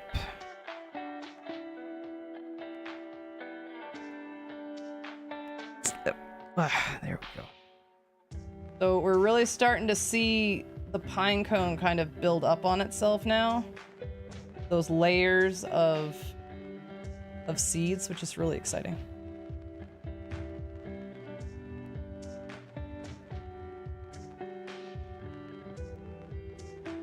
All right, what's next? Ooh, next one is 20. You have to do this pattern 20 times. So I think I'm going to... Well, no, they're easy enough to count that I don't need to do the sticky note. What I am going to do is stand up and walk around for a minute. I've been sitting for about 2 hours now, and I want to stretch my legs. So please don't go anywhere. I will be right back. Thank you for being here today. Give me just a couple of minutes. I'm just going to walk around. Maybe hit the bathroom, and I'll be right back.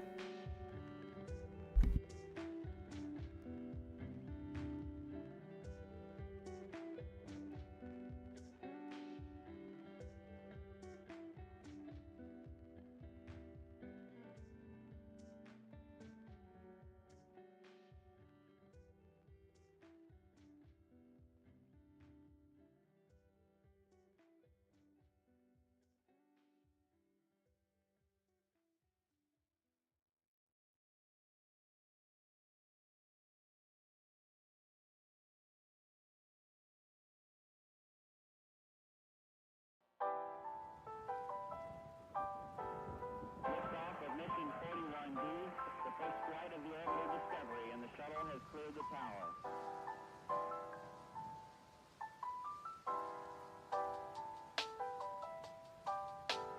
Discovery's core computers now have primary control of critical vehicle functions.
Okay, I am back.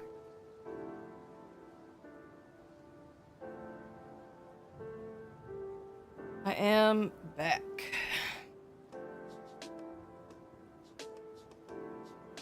Thank you for your patience. All right. Round 6 is 20 times half double, double, triple double, half double, all in the same stitch. So these are going to be the biggest humps on the pine cones. This is where the pine cones really going to fill out in the center. I'm playing a tunic randomizer. That game made me so mad.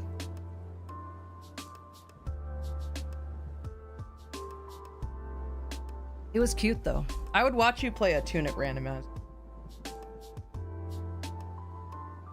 I would watch you play it. Go live, queen. Do it. I like watching that shit. I like watching Drew play his randomizer stuff. I love watching you play the randomizer stuff. I don't want to do it.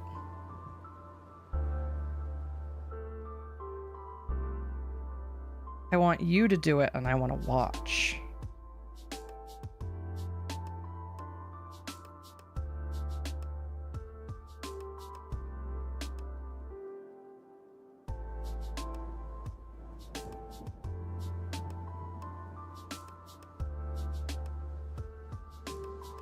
I was fine until they were like, okay, now beat all these bosses you already beat again. And I was like, no, I'm not doing it. Sorry. Half double, double.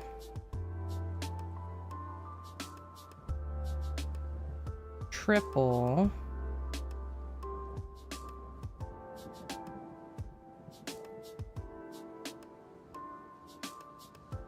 Double. Half double.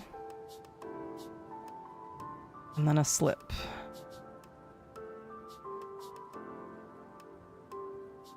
So we got some really big needles happening here.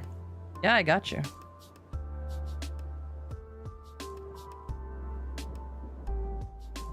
We gotta do this 20 times.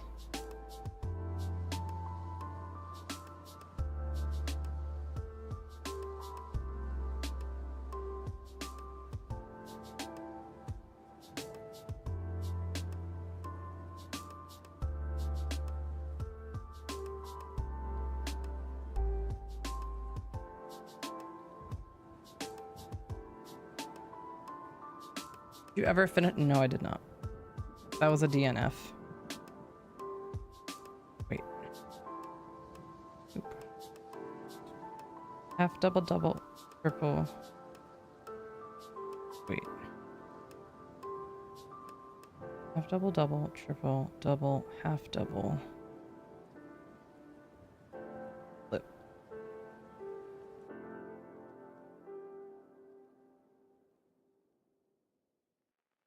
Get the whole story. I did not. No. Maybe someday I'll go back to it. I just remember being like putting in a lot of work to figure all that shit out, and then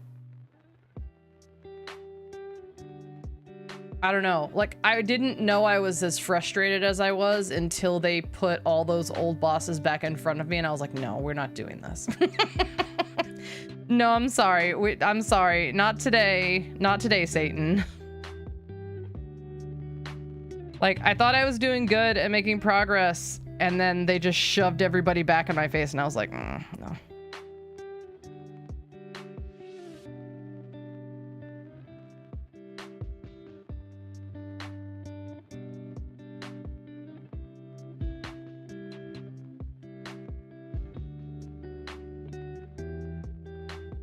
Yeah, I didn't mind the combat, I didn't mind the puzzles, I didn't mind the challenge.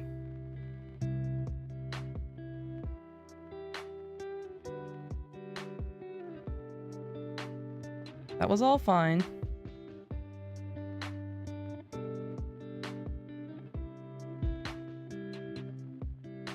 It's so cute. I loved the language part of it, like not really understanding what you were reading. I loved the instructions manual. That was so cool. Like there were parts of the game I liked. I just because of my Destiny experience, I have very low tolerance for content reuse. Especially as close to, like, I could see a boss getting harder and coming back later, but some of those bosses I had literally just beat and they wanted me to do it again, and I was like, I just can't. Are you and the husband still playing oh yeah, we bought it. But I'll tell you a secret.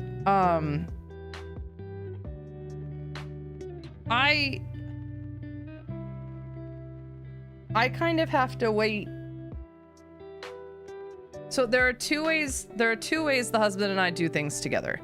The first way, well, I guess there's three. These are the three scenarios. We're both really excited to do it. We're into it. We do it. The other two scenarios are I wait until he brings it up. And when he brings it up, we do it. I prefer to avoid the third way, which is I tell him we're doing it.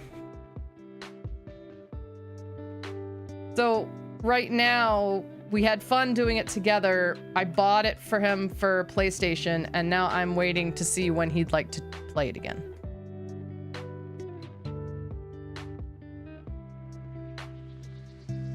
Because I don't know, like, I think he's kind of off of video games right now. Like he played Baldur's Gate 3. Like, I don't know if it was 2 or 3 playthroughs of Baldur's Gate 3. He was playing that like every day. He was having a great time with Baldur's Gate, and then he just kind of stopped playing anything. I don't know. I think it's just sort of a cycle for him, and so I just, I'm not in a hurry. Oh yeah, it's very D&D, yeah. Like the stuff that overwhelmed me about it, he was really into, and I was like, okay, that makes total sense to me. Like, he was in the menus, and I was like, how do you even know what any of this shit is? Like, I don't know, I just know it. Like, there's like 10 wheels to choose from. How do you know which wheel is the wheel you want? I don't know, just do it. And that's why whenever anyone brings up Baldur's Gate, I'm always like, okay, if you don't already play D&D, if you don't already know and have a working understanding of D&D, you are not going to enjoy this game. You aren't. You're gonna get stuck.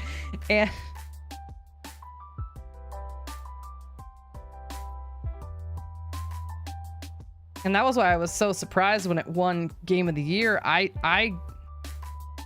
couldn't believe that it would reach, like, I guess after the pandemic, lots of new people got into D&D. So that, I guess that makes sense. When did you do that? When did you play Baldur's Gate with Stuffy and Burton? Was that before I met you?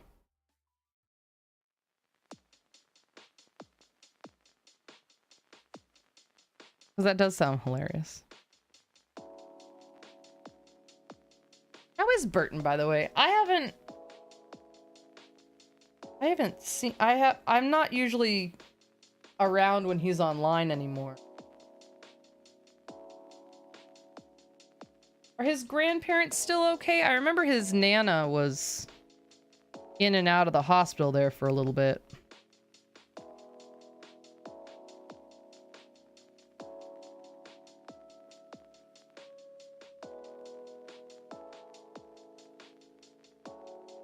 He just released his first long YouTube video. Oh.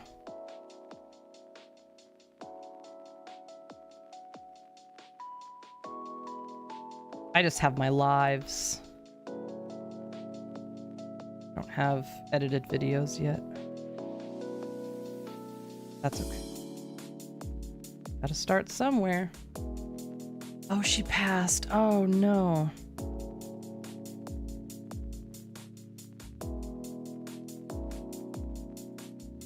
Yeah, she was having a hard time. I remember when I was still watching him.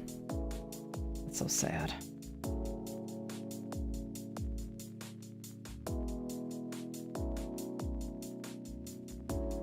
No, he picks him up at the pub, I think. Or he takes him somewhere to play bingo or something. I can't remember. Just finished my first edit. Oh, of your videos? Yeah, I think eventually that's gonna be something that I hire someone to do for me. I can't. I don't have the time to do that. Like right now, just having live video, like what I can do is I can not co-stream, but like I can dual stream. Like I can stream to YouTube and Twitch at the same time and post the live videos on YouTube. And I can highlight sections of the Twitch videos to make playlists for individual games on YouTube, like export them. But what I need is someone to take like a video of me saying, "Hi guys, it's Angry Angel. Don't forget to follow me on Instagram and make sure you like and subscribe this video. Now on to the action." Like I just need somebody to like edit the live videos so that it drives more subscribing. I don't know. 7, 8. I don't know how much it costs to hire someone to do that. Tier 3 subs. Oh my god. Imagine. In a world. But see, this is an example of I can't compare myself to Burton because I don't get money from the government to watch my grandparents because I live in America and I have to like work. I have to work. So like there was that year where he streamed like every single day for a year, and like he can stream in ways that I can't stream. So like I can't be like, well, I wish I was getting tier 3 stuff because it's like I'm just not there yet. One more is 10 and we're halfway there. Oh, like my Etsy shop. Like I can't compare my Etsy shop to other people's because other people's have been around for a long time. So I just have to be where I am, and sometimes it's hard to be where I am. Like I want to solve the problems. I want to do better, but sometimes in the world of the internet, doing better or doing more is just being there longer or more often or more consistently. So Burton's got that. Burton's got the more often and more consistently, or just more often going for him, which is great.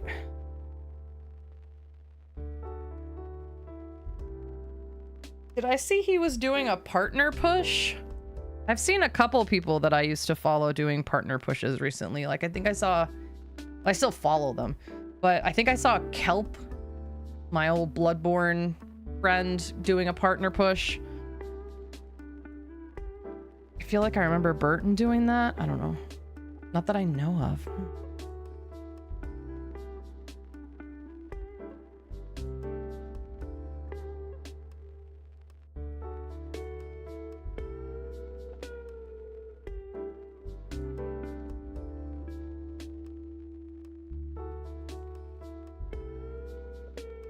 The triple. No, I need a double.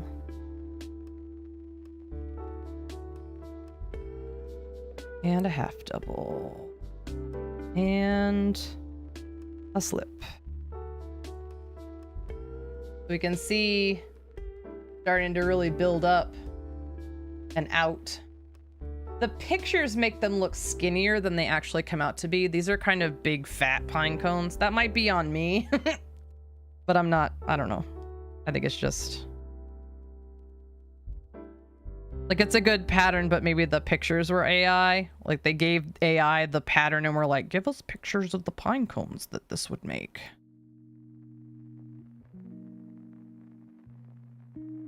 Because all the pine cones I've done so far with this pattern have been real chonky. Like, real chubby. Heckin' chonkers.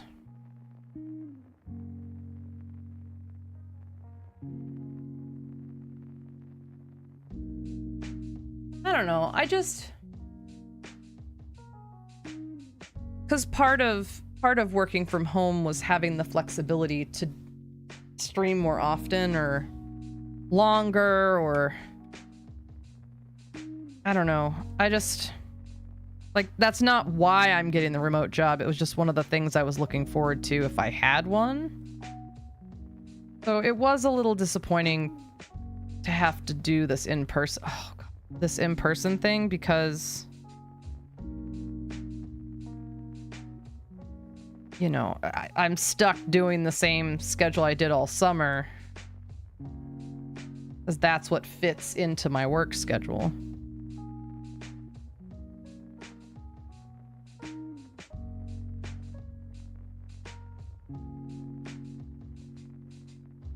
Whereas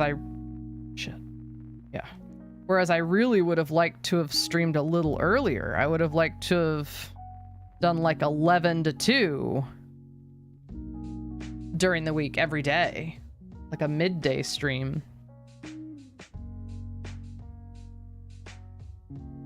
Because then I've got the whole evening to do phone calls and interact with kids and that kind of stuff.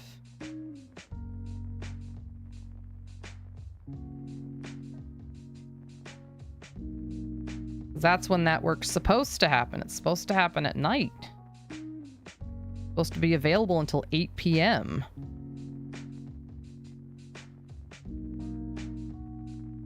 Don't know what they think I'm gonna be doing from 7:30 a.m. to 12:30 when all the kids I have in my class are at school. I can't call them. But whatever.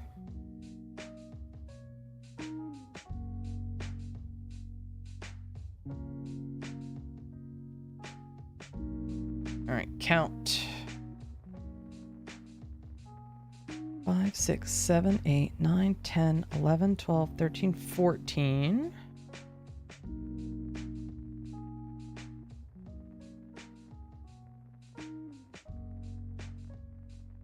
Will be 15.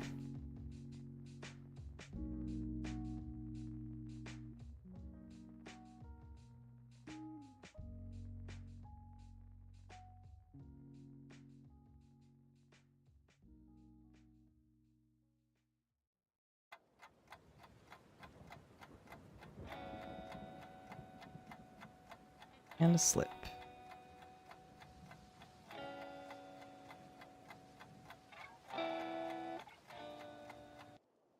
Will be 16.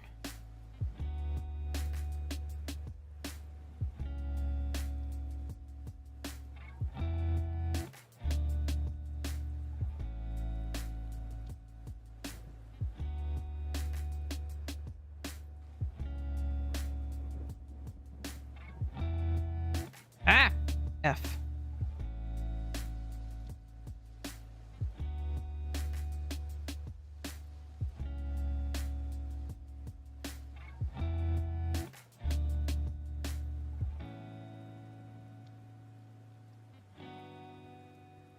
Ah!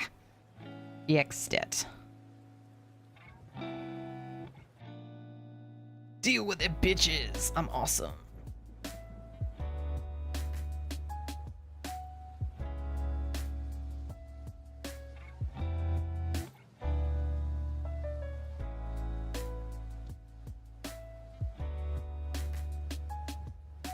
Yeah, the nice thing about the pine cone is I can really finish it in about 3 hours. So that makes it one of the easiest things that I've chosen to make. for any of my collections so far. Like, there aren't any facial details I need to make for it. I don't need to add anything. There aren't any faces or ears or anything like that that I need. It's just start it and run with it.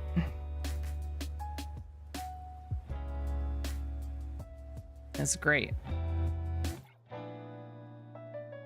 1, 2, 3, 4, 5, 6, 7, 8, 9, 10, 13, 14, 15, 16, 17. We gotta do 3 more.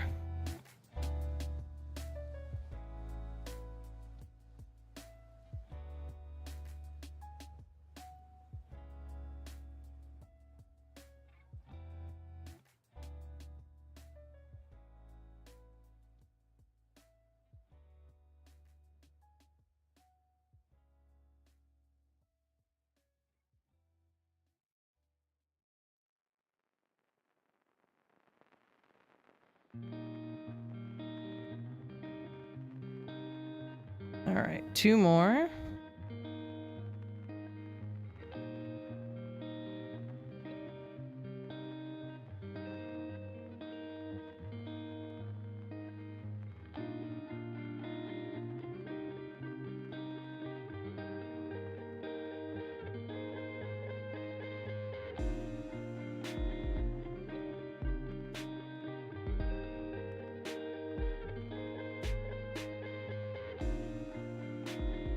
I wonder what I would do.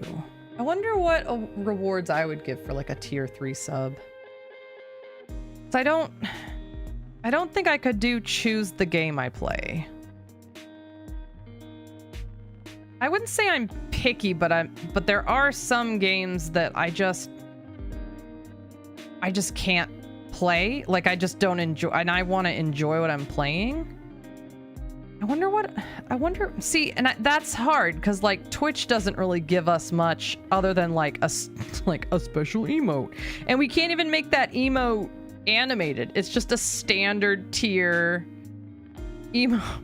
Like, let us at least make like, let us at least make like a animated fun emote that people will actually want to use. Okay, I think that's 20. 1, 2, 3, 4, 5, 6, 7, 8, 9, 10, 11, 12, 13, 14, 15, 16, 17, 18, 19, 20! Did it. Ugh. All right. Next pattern is double, triple, double in 1 stitch, and we have to do it 12 times. Now the little pine cone seeds are going to start getting smaller again. This is as wide as the pine cone's going to get. Now it's going to kind of loop back up. All right, so we start with a double and mark it.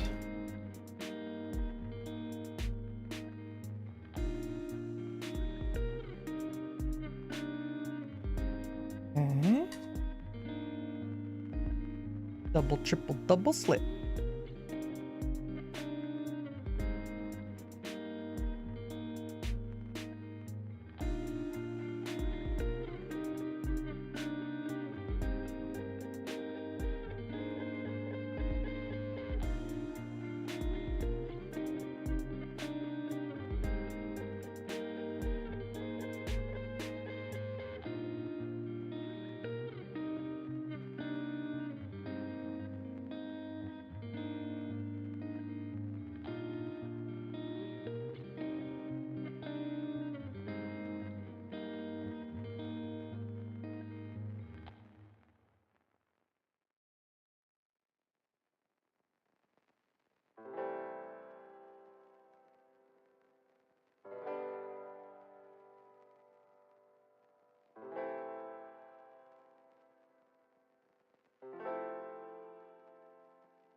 I mean, now that I'm thinking about it, I don't think I've ever really seen people do a tier 2 or a tier 3 sub ever. I don't think I've ever seen someone do that live. Like now that I'm thinking about it. Like when have I ever seen someone sub at tier 2? I don't think I've ever seen that.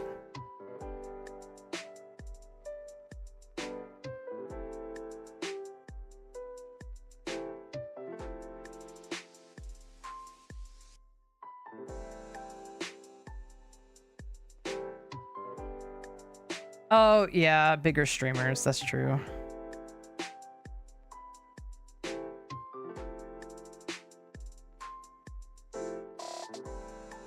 I don't think I've ever seen it in the wild. I think I saw someone gift a tier 2 sub by accident once in a stream. Like it was a gifted sub. And they were like, oops, you're welcome.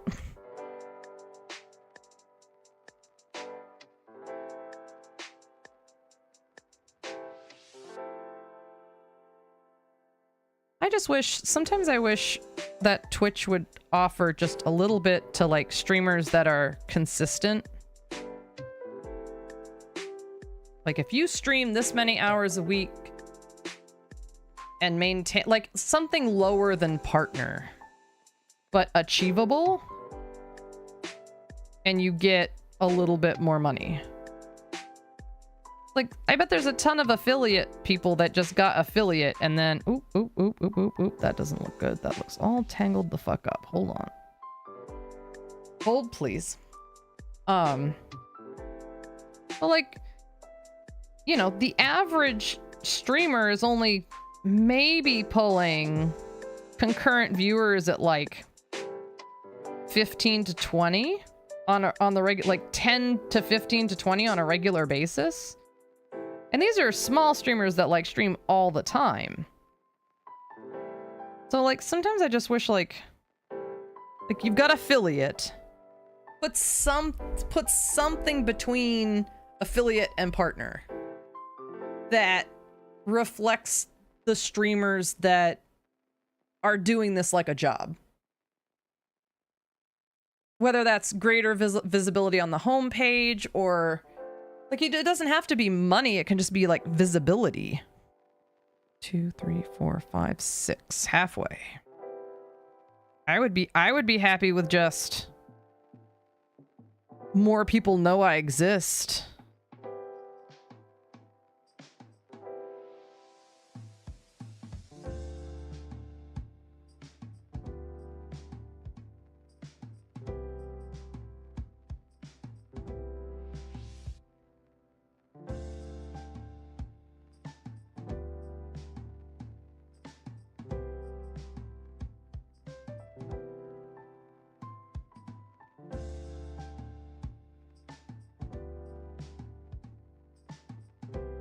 That's okay.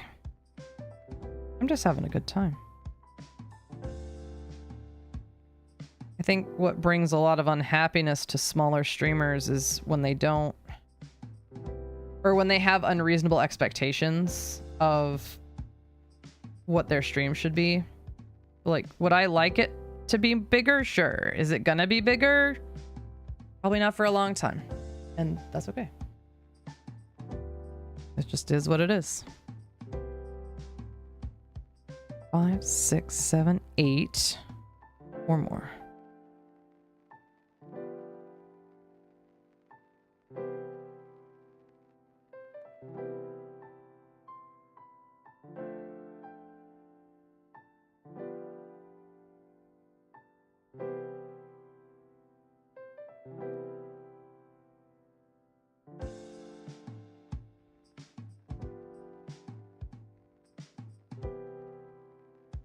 Oh no, slip stitch.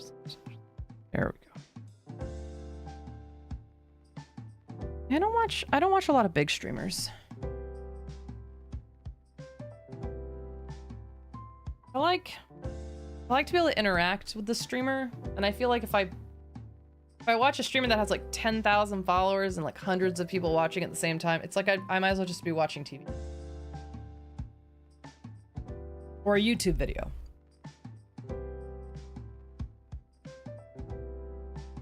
7, 8, 9. 3 more.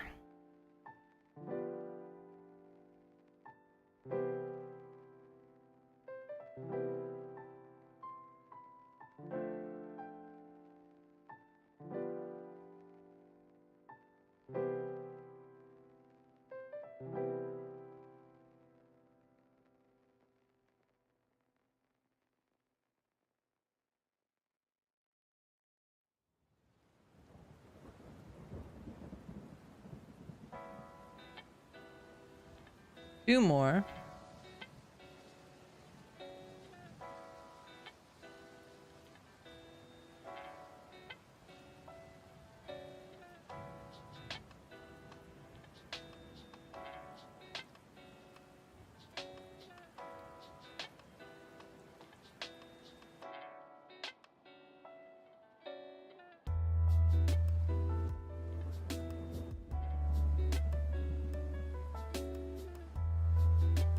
And one more.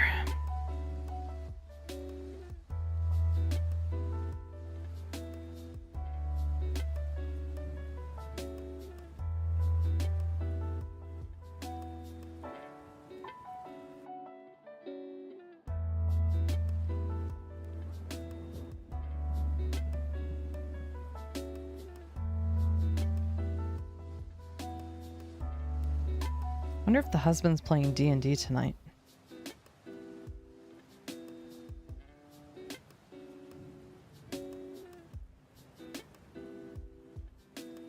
Okay, let's count them. 1, 2, 3, 4, 5, 6, 7, 8, 9, 10, 11, 12. Perfect.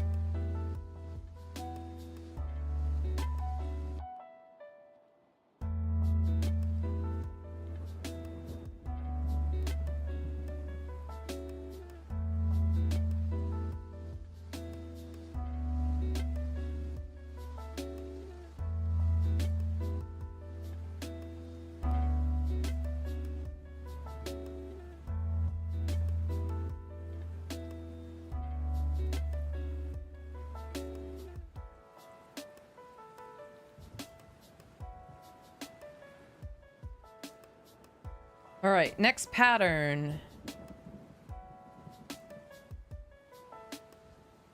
Half double, double, half double, slip 9 times. We're gonna move. Sorry about the scratch on my hand, by the way. I did that to myself with my broken umbrella and have since purchased a new umbrella.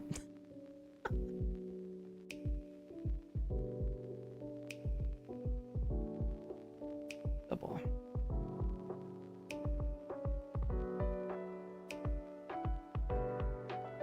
I know my hand modeling, I like my hands to be nice and clear. Harboring a cat, no.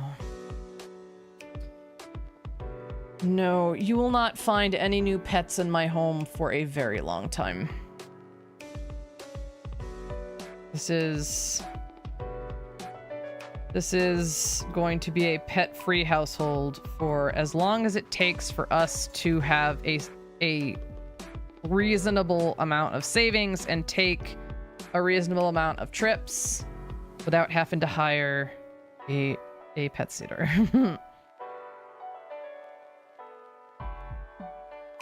I want to see the world and not have half of my brain still be at home.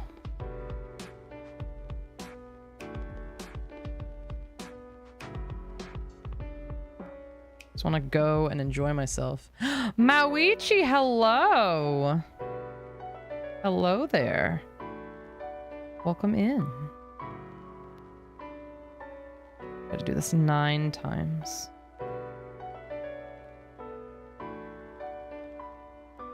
Oh, that's half double, double, half double, and then a slip. Bonjour.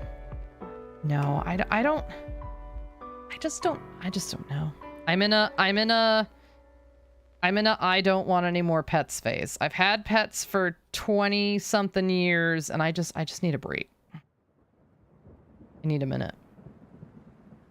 I will definitely love on all your pets, though. So keep showing them to me in the Discord. I love seeing your pupperinos and your kitties doing cute things. So don't... Oh, baby, don't stop with that.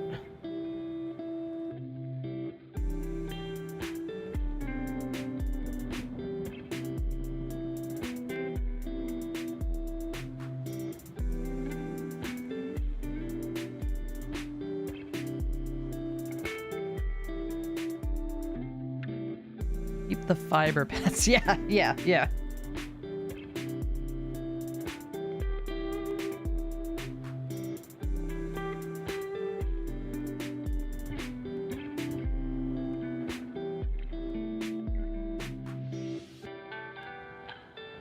No.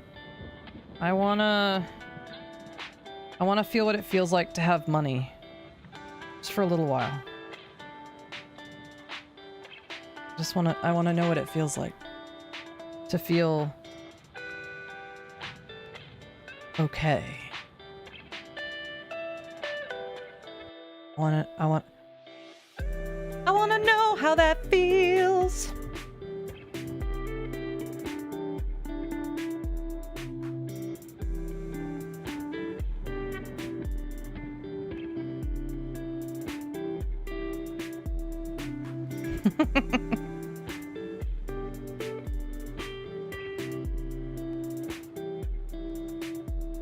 Slip. It is 9 times. 1, 2, 3, 4, 5, 6. Wait. 1, 2, 3, 4, 5, 6, 7. 2 more.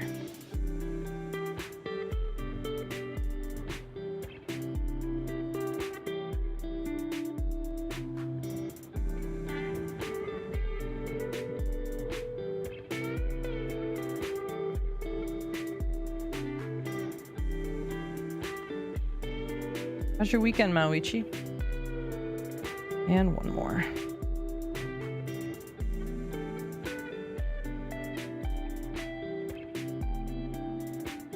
Oop, too many.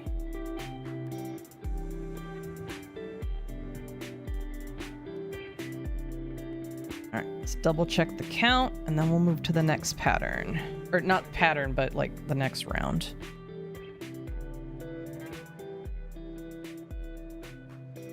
Yes. 1, 2, 3, 4, 5, 6, 7, 8, 9. Hooray!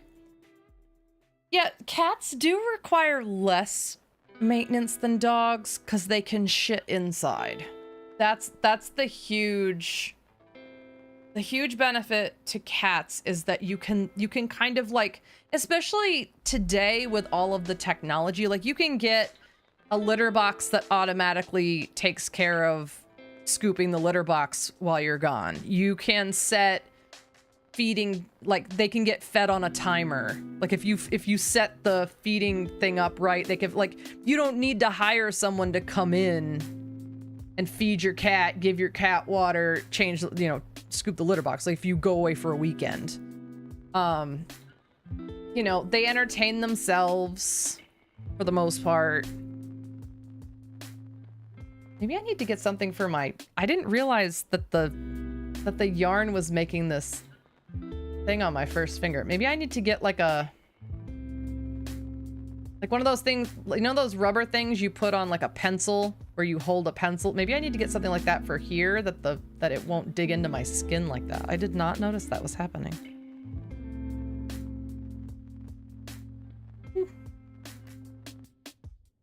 But yeah, what older cats are, I had no idea. No, it's further down though. Like it's like I need it to be like a sheath, like I just need like a scarf, like a finger scarf, like a finger scarf. The thimble would just be. Oh,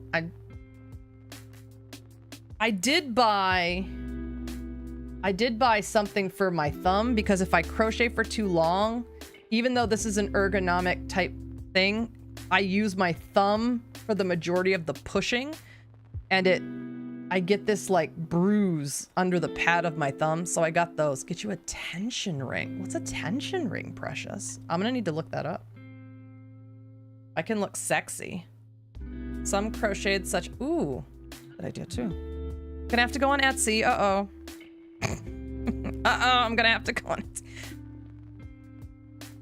All right, next pattern is single, half double, single slip, and we only have to do it 5 times. Ugh. Okay, where's the next? There it is. So single, we're gonna mark it. Single.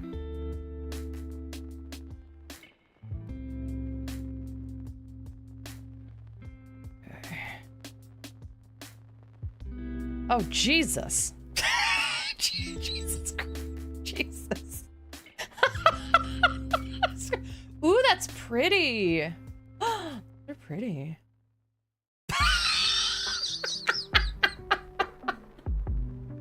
Lord.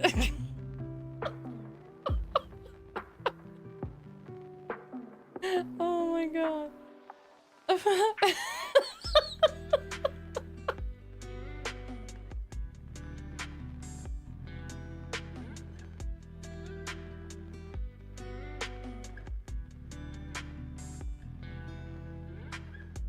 I will put it in my favorites list and I will look at it when I get off stream.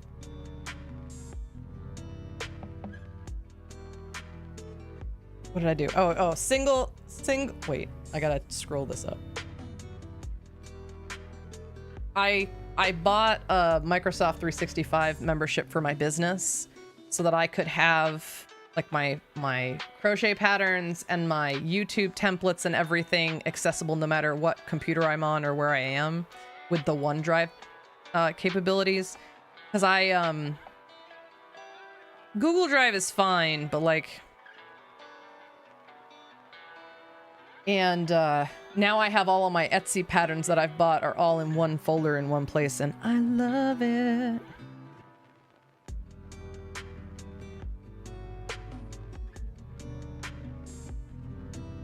And slip.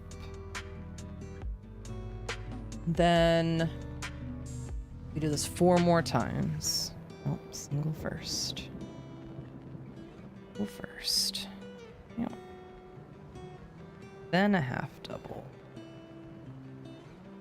Then another single. Then a slip.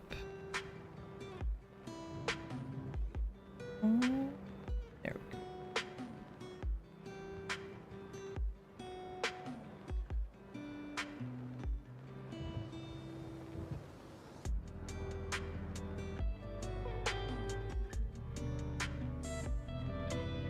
I was bored at the district training day the other day, so I just sat there and downloaded all the PDFs into the OneDrive folder.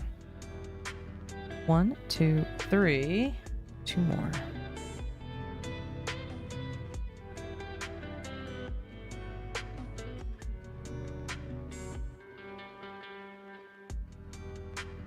And I feel like since I started this channel, I feel like I've learned so many new techniques for crochet. I'm just really excited about it. Like I just started doing this in, oh no wait, slip it. Oh no! Oh, don't get cocky. Oh my God.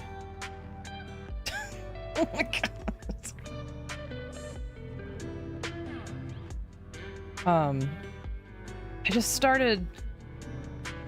I just started crocheting at the end of 2024. So I haven't even been doing this for 2 full years yet. And I feel like I've learned so much. So many different stitches and different patterns, and it's just cool. I really love that I picked up this hobby.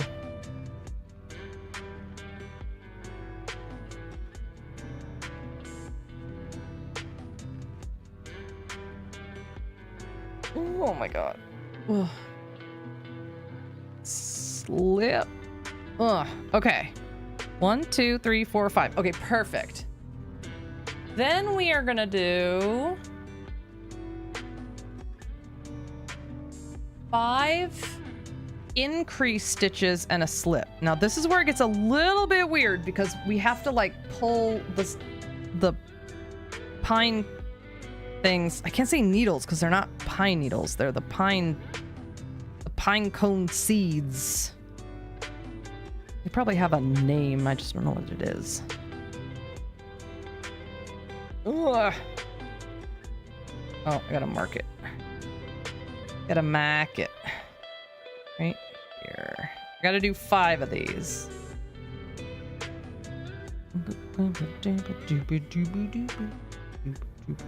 Alright.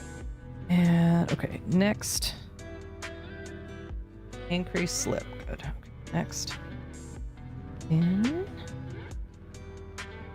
Freeze. Slip. Oh my god. Slip. That's 2.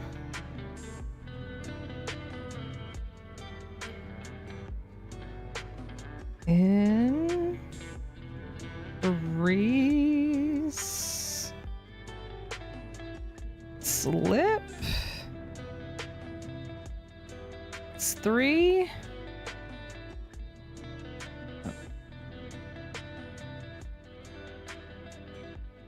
In.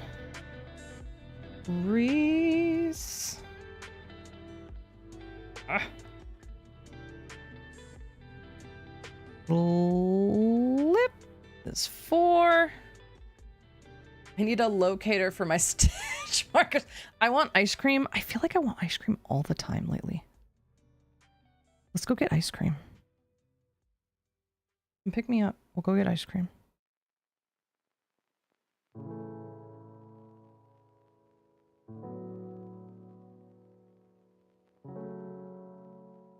Yeah, pick up Coley on your way. She's on the way to me.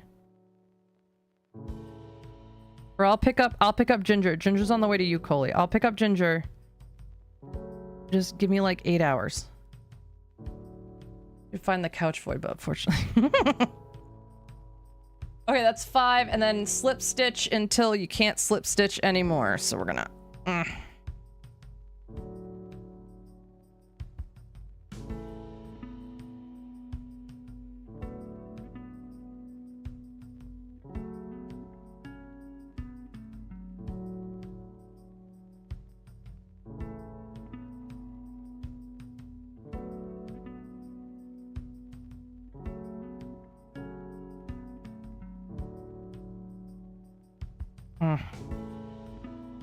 Yeah, I think that's the limit right there. So we're gonna. I am returned. Did you bring ice cream? Did you pick ice cream up on the way home? Because we're all expecting ice cream now. So hopefully you picked up ice cream at the store.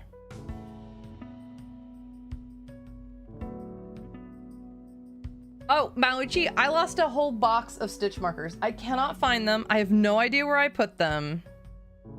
And I had to buy a whole new box of them. I drove myself crazy the other night looking for them. And the husband was like, do you need them right now? I'm like, no, but I want to know where they are. You know that feeling where it's like, if I don't find this, it's going to drive me crazy. Oh, that's right. Drew has a DQ. Sorry. God. I love a motherfucking Dairy Queen. Oh my God.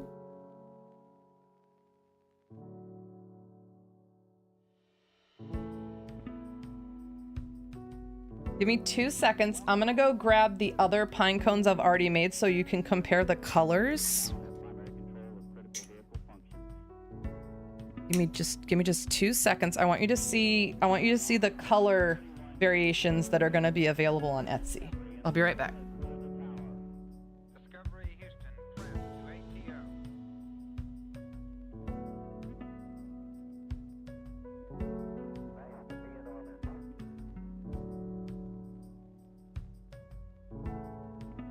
Beautiful, beautiful.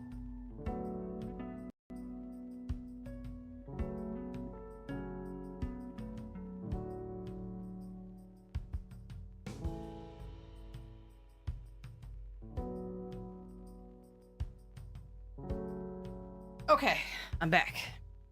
So I also have these. I've already made the pine cones in this color. Just a little bit lighter. A little bit more. It's called mocha. So there's this color brown. There's gonna be this color. I think I'm gonna make some in this lighter taupe, like the...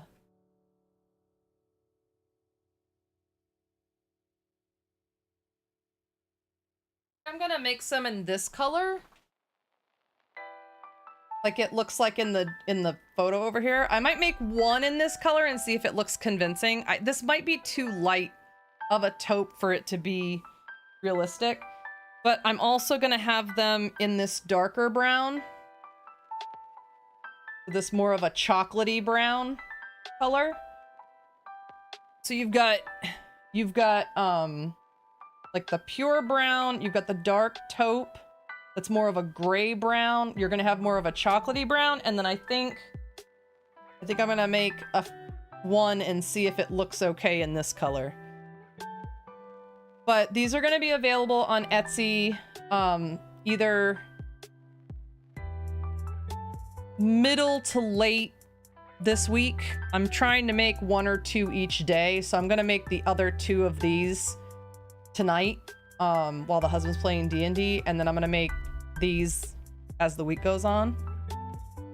Dark center and lighter outside. I haven't tried that yet. I'm making them kind of solid right now, but that is an idea that I will definitely try out. Like I could see this being an internal color this being the internal color and maybe this being the external color. That's a cool idea. I will check, because this is the dark taupe. This dark taupe would probably look good with the lighter taupe. Yeah, I'll try it out. But yeah, these should be available on my Etsy store probably by next weekend. I'm gonna sell them in groups of 3 or 6, and you can choose what assortment you get. So like you could get all this color, you could get 2 of this color, 2 of this color, 2 of that color, mix and match. So the pine cones are very decorative, but they're coming out beautifully. I think this pattern, the detail on this pattern is really lovely. And it sits nicely in the hand. It would be nice as like a place setting, like if you wanted it to sit in the center of a table. I love how they kind of tied it into the top of a present here. It's lovely and decorative. So there, pine cones. We did it. Pine cones. Now, next weekend, we're going to be doing mushrooms. I don't need all of these pens. Why do I have all of these pens in this? Look at how many pens I have in this box. I do not need... I need, like, a pen in this box. I don't... Does anybody else feel that, too? Does anybody else feel that? Like, pens move with you? Like... all of your pens are in one room, but then suddenly they're all in a different room because you just kept going back for one more pen. I'm sorry. My office supplies issues are not your problem. I have so many office supplies issues. But yeah, so next weekend we're going to be doing mushrooms, and I'm going to be doing that both days next weekend. So both Saturday and Sunday, we're just going to make a ton of mushrooms. We're going to make them in different colors. They're going to have different caps, different stems. It's going to be nice. And I'm hoping to be able to list those by the end of the weekend. That during stream, we'll make enough of them to just get some of them up for sale. I'm trying to think. Yeah, so basically the schedule is up in the Discord. And over the summer, I was doing Friday, Sundays. During the school year, I'm going to be doing Saturday, Sundays. So if you're looking for more Firefly Fiber Studio, you can expect to see me on Saturday and Sunday afternoons from 2 to 5 Eastern. So this kind of time. So if this time works well for you, I'm here to keep you company on the weekends in the early afternoon. Thanks, Ginger. You're cute. You're cute. Let me see if anyone's around to raid.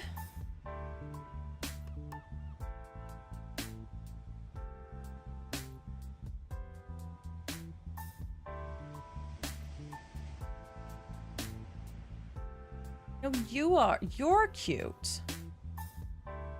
We'll just raid over to Chaotic. It's not a big deal.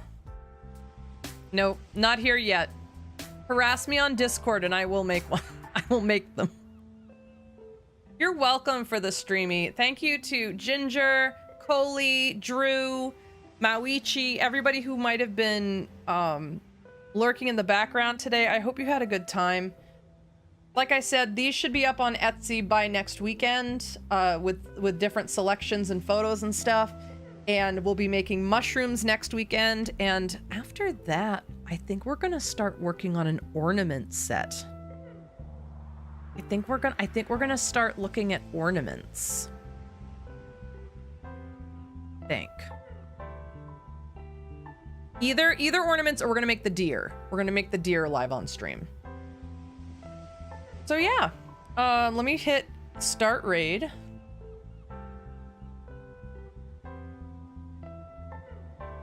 And yeah, so thanks for being here. And I hope I get to see you next Saturday, next weekend, for some more crafting.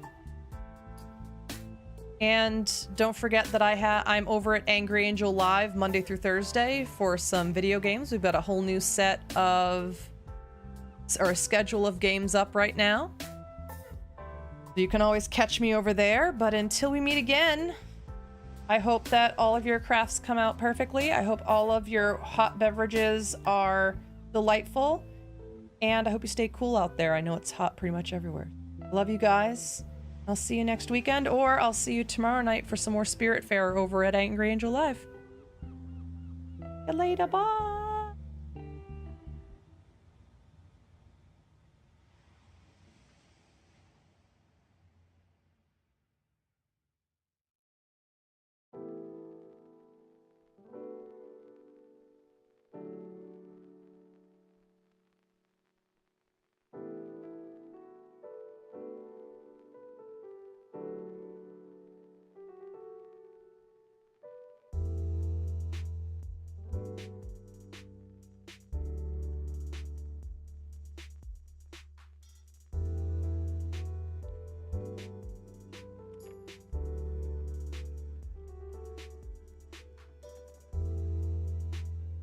Yep. That's it.